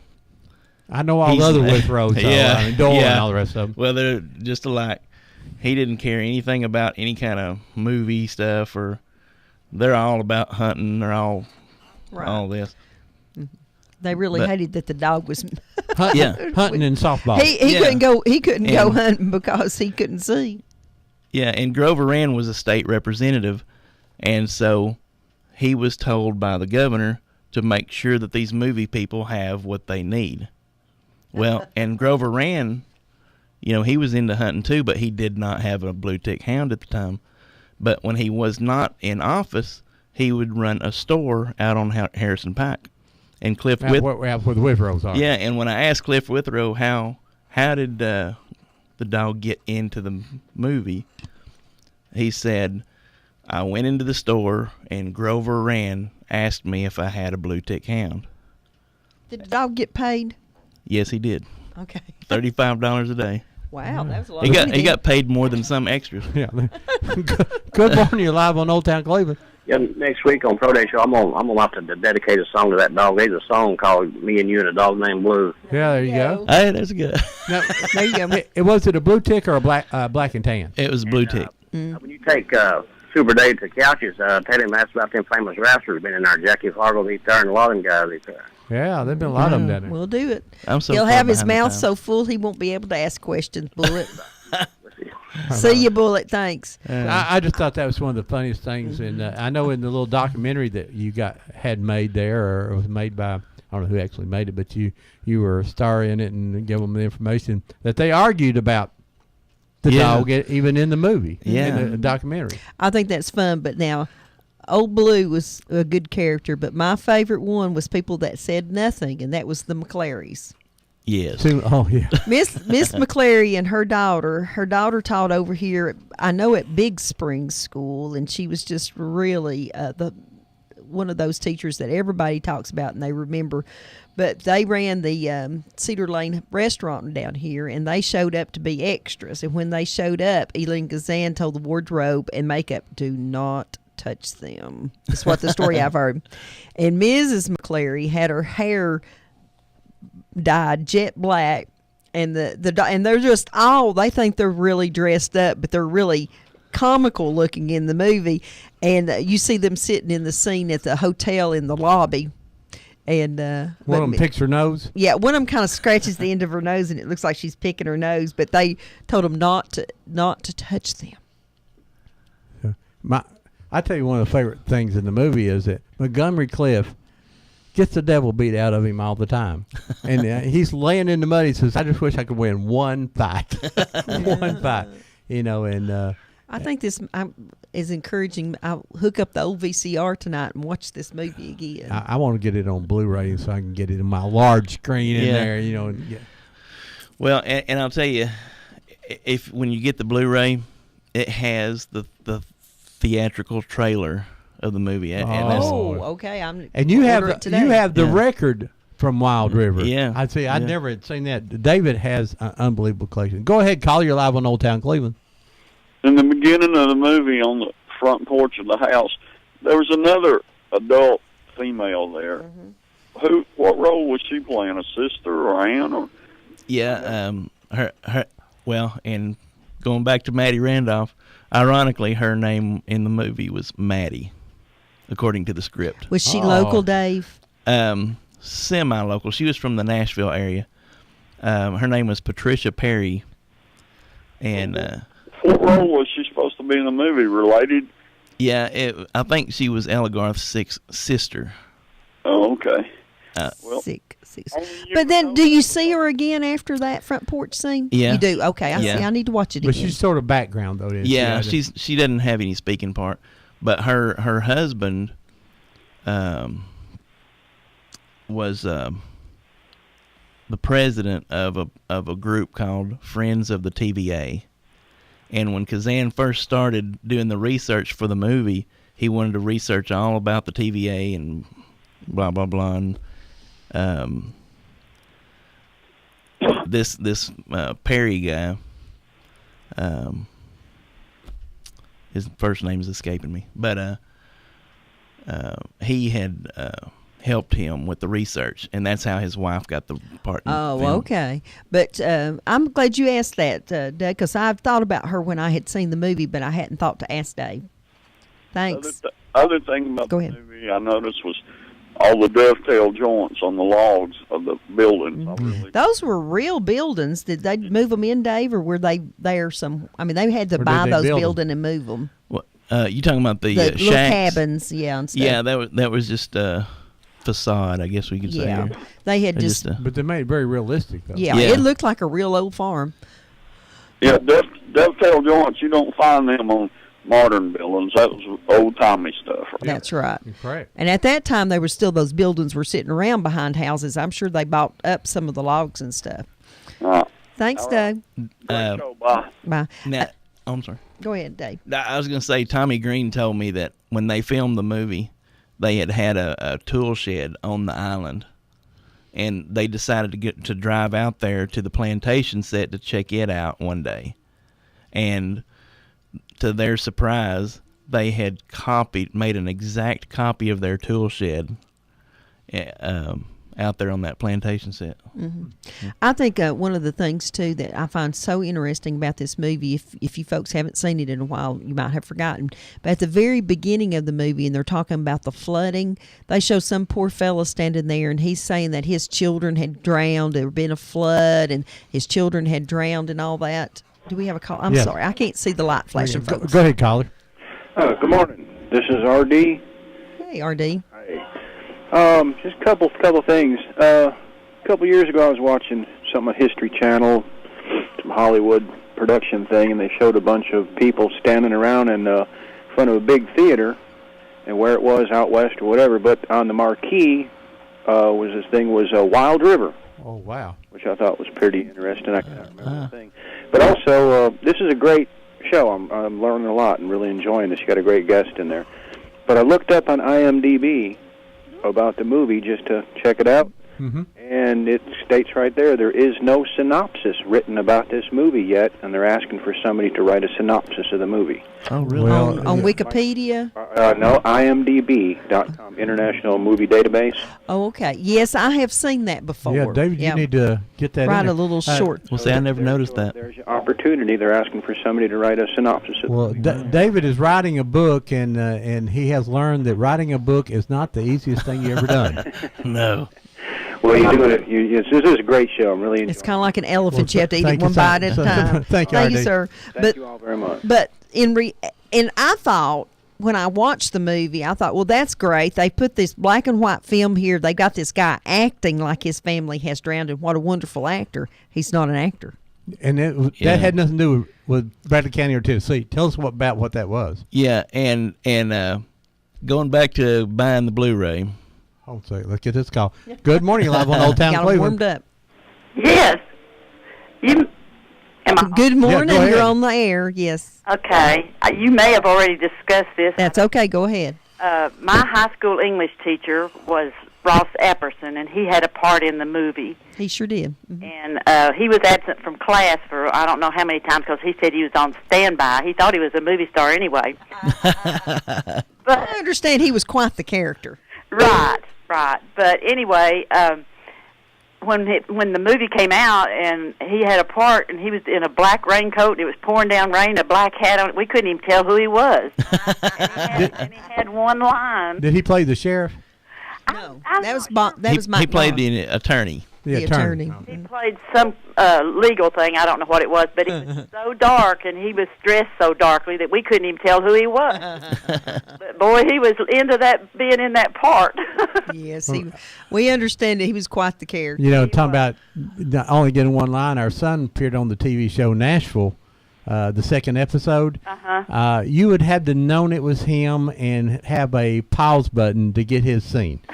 He was there 12 hours, and he was on screen about 12 seconds, and that was 6 seconds one time and 6 seconds another time. Oh, my goodness. Another thing, we used to have our pep rallies down on the courthouse square.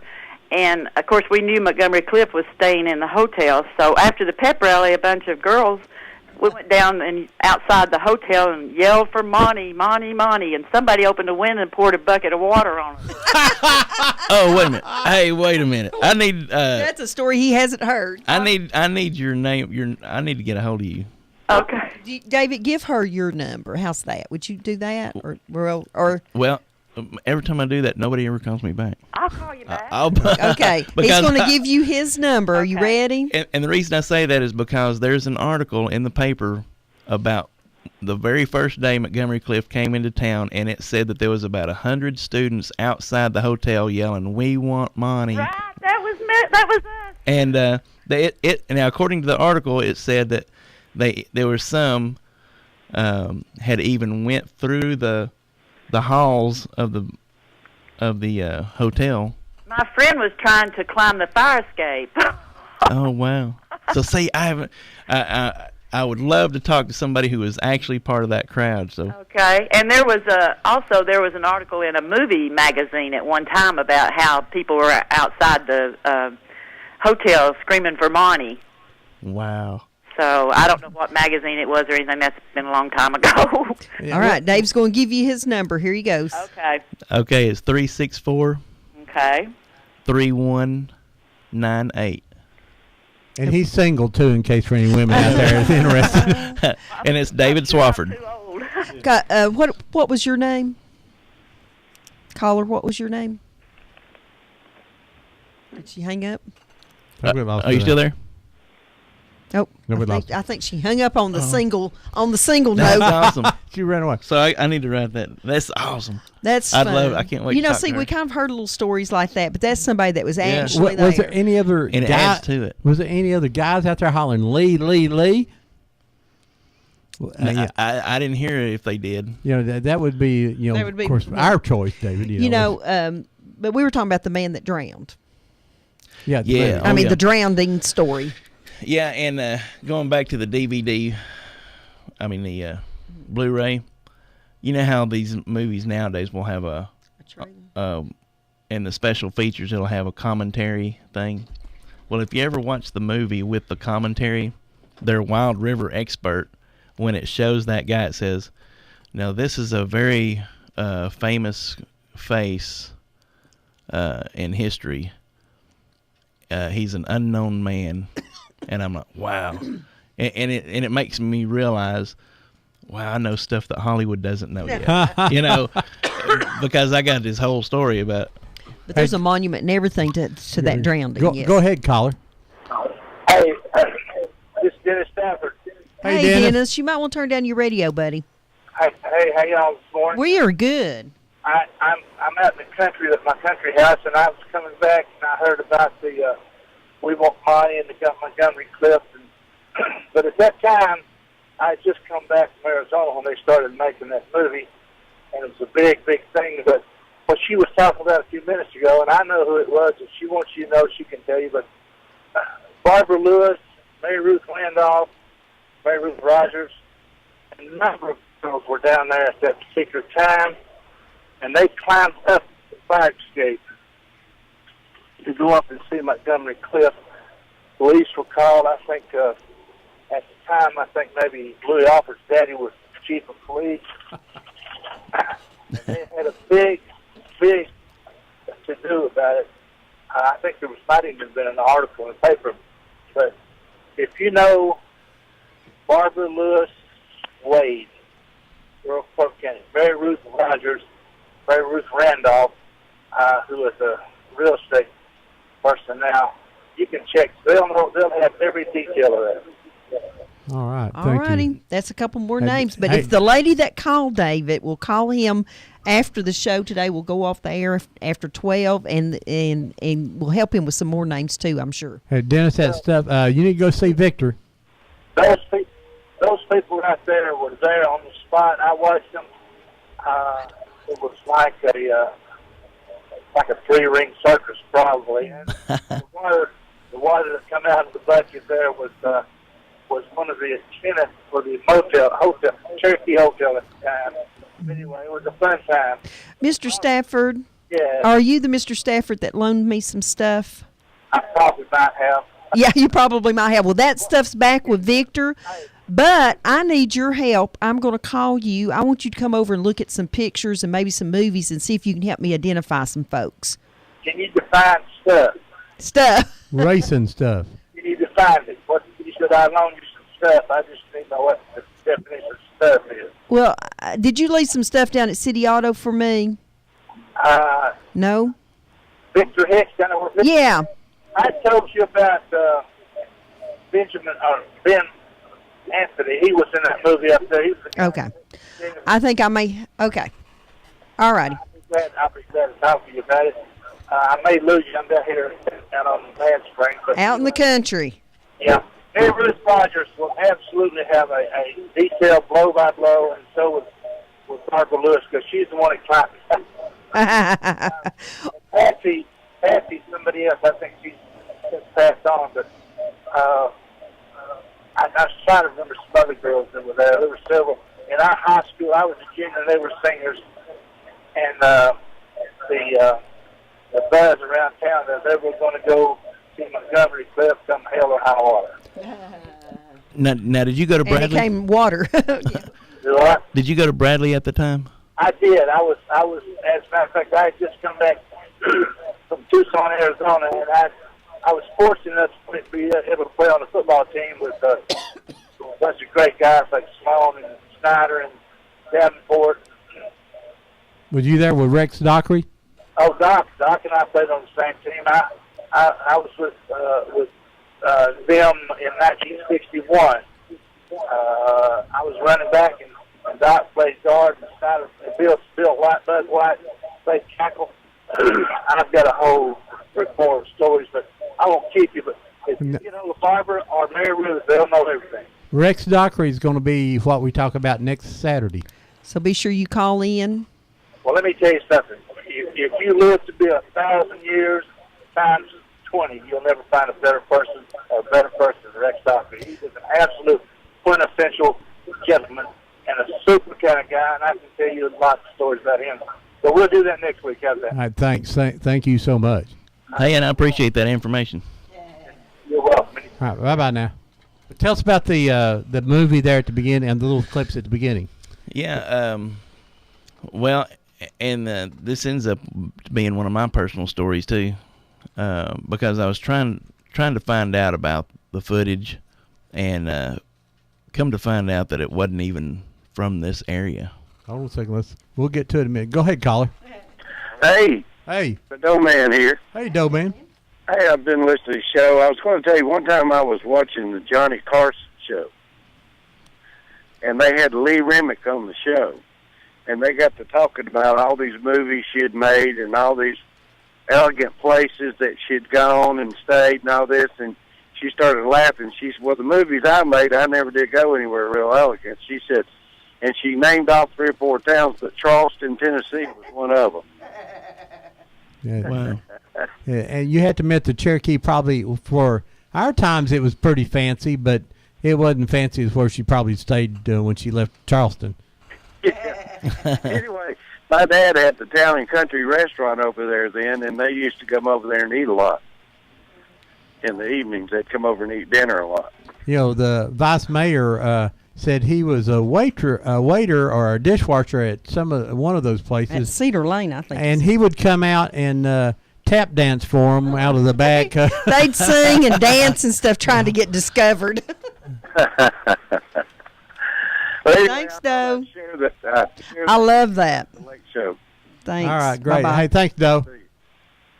Doe Ball, host of Backfire on Wednesday morning, 7:30 to 8:30, and I think they replay Wednesday at noon, and they play 8 o'clock on Saturday morning. They have a replay it here, so if you haven't heard that. The phones are Here we going go. wild. Good morning. You're live on Old Town Cleveland. I just wanted to tell Super Dave he just made a big mistake. Uh-oh. He put his number on telephone. Uh-oh. Now, Red, don't you be calling and flirting with him. I'll try not to. She keeps hoping Bob Evans will call in and leave his number. We hadn't heard Bob in a while.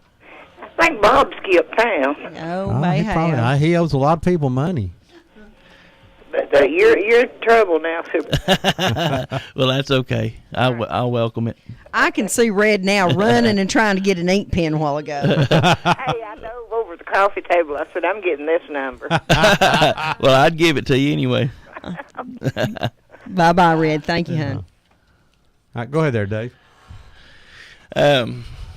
Well, I had got this all started with I I couldn't find it anywhere. I kept looking up all the local floods and stuff, and the guy that called in earlier talking about IMDb.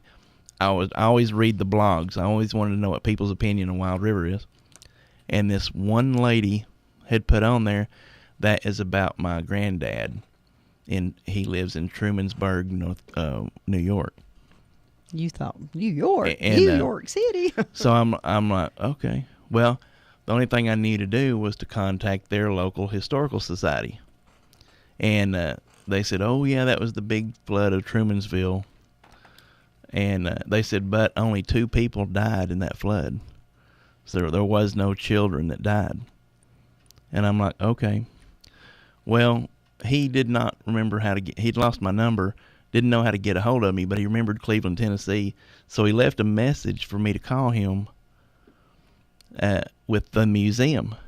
And it was like a month later before I ever got to the museum.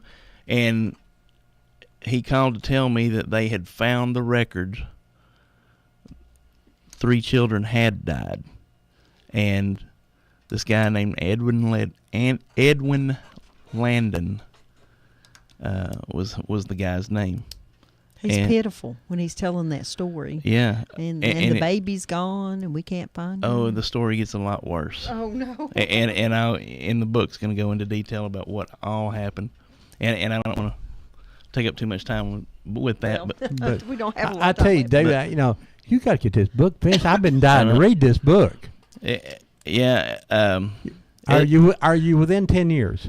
Yeah, I sure hope so. God. All right, Dave, we want to point out in the same amount of time, I did Confederate Voices and Caney Creek and getting ready to do the racing documentary. Well, but you're actually scripting stuff. I'm a person that republishes stuff and just edits it and puts it together. Well, it's just this movie goes in so many different directions, and that's the thing about it. And I'm not only looking at it as local history, I'm looking at it as film history. And we had a girl at work who had never even heard of TVA. So if I'm going to make it film history, people needs to know what TVA is. So I got to do TVA history. I'm sorry. If you're I not thought you were yeah. going to say she never heard of Wild River, which wouldn't have surprised me. If you're from out west, realistically, you may never heard of TVA and not paid any attention to it. Go ahead, caller. You're live on Old Town Cleveland. Caller? Hello? Hello? We lost him. If you called, try again there, please. We're showing a picture on the screen right now that is inside the radio station, and Lee Remick and some of the ladies from the radio station and her personal secretary are there.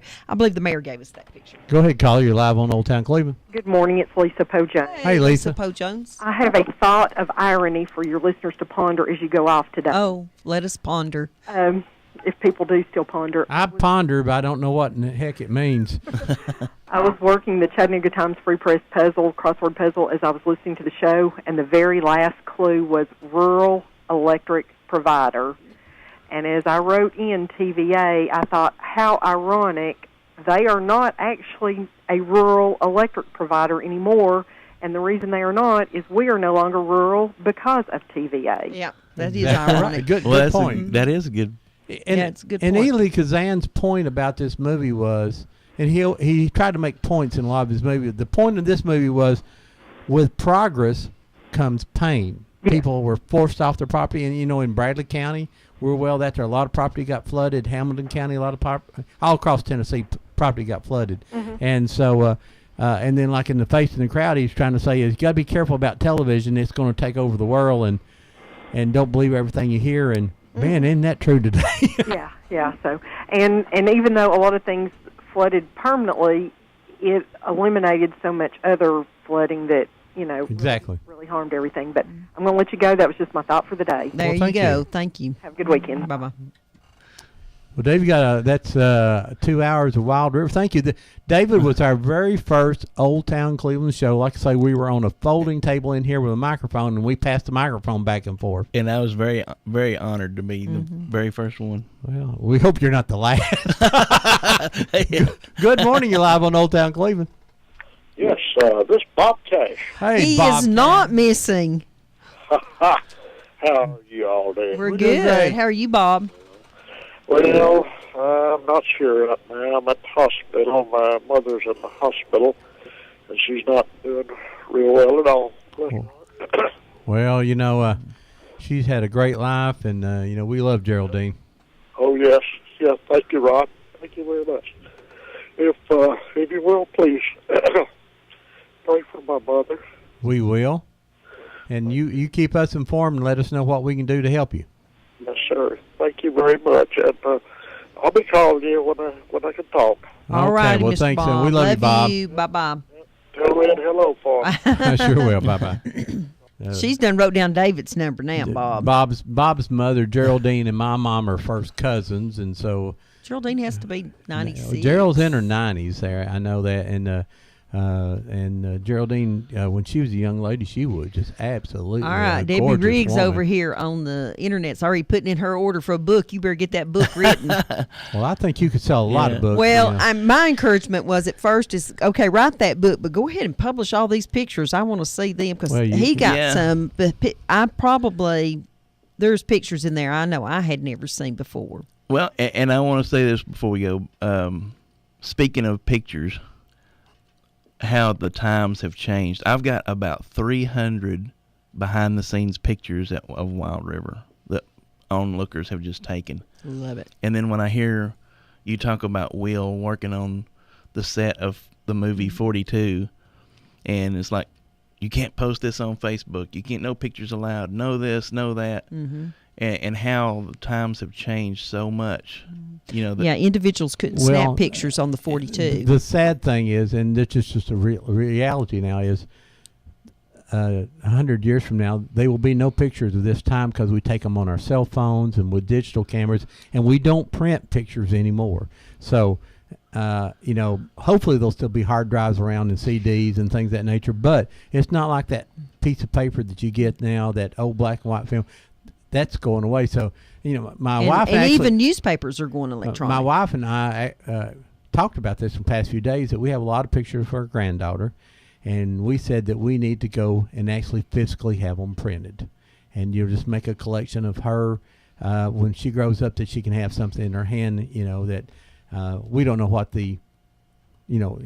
Of course, there's no computers, and when I was growing up, and now there are computers, and now my phone does more than my computer does, if I could figure out how to do it. Use it all. David, thank you so much for being here. You know, I mean, just great. And I want to say something go too. ahead. Dave realized the other day when he came to our house, and we had movies from the 1950s and the early 1960s of a few of the racetracks, and I still need more, especially the local stuff.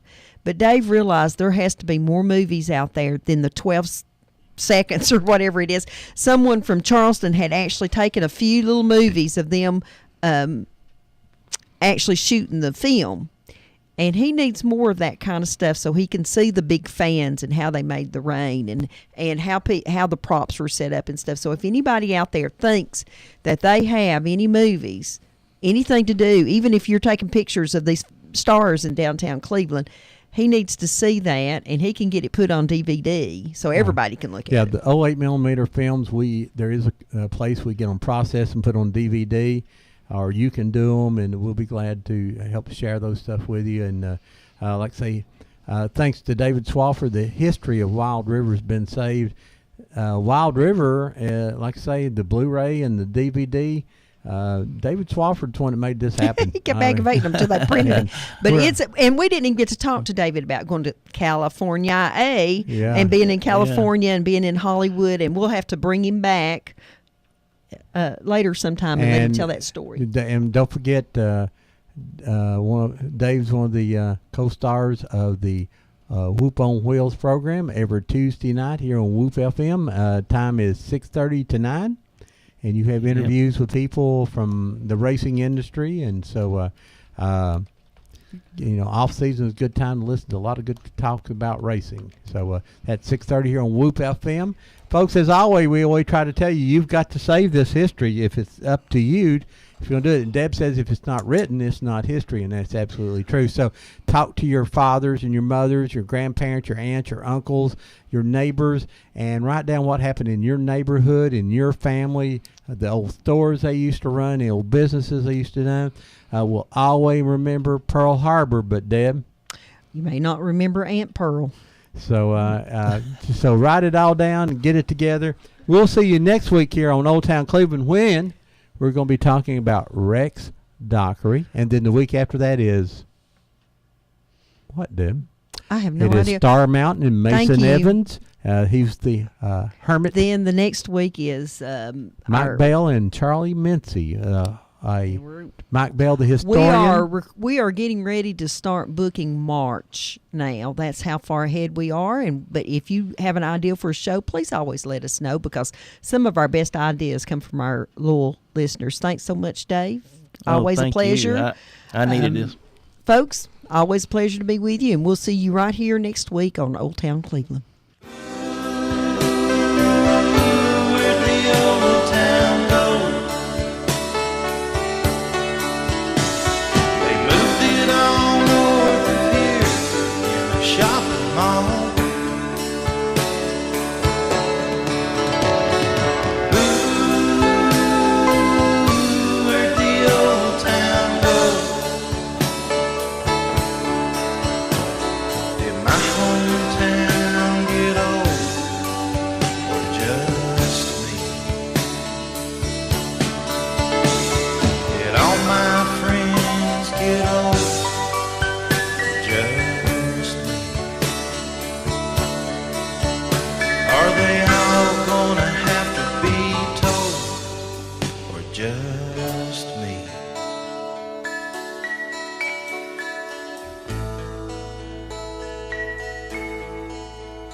You are listening to WOOP-LP, Cleveland, Tennessee. WOOP FM is a broadcasting service of the Traditional Music Resource Center, and we play America's original music.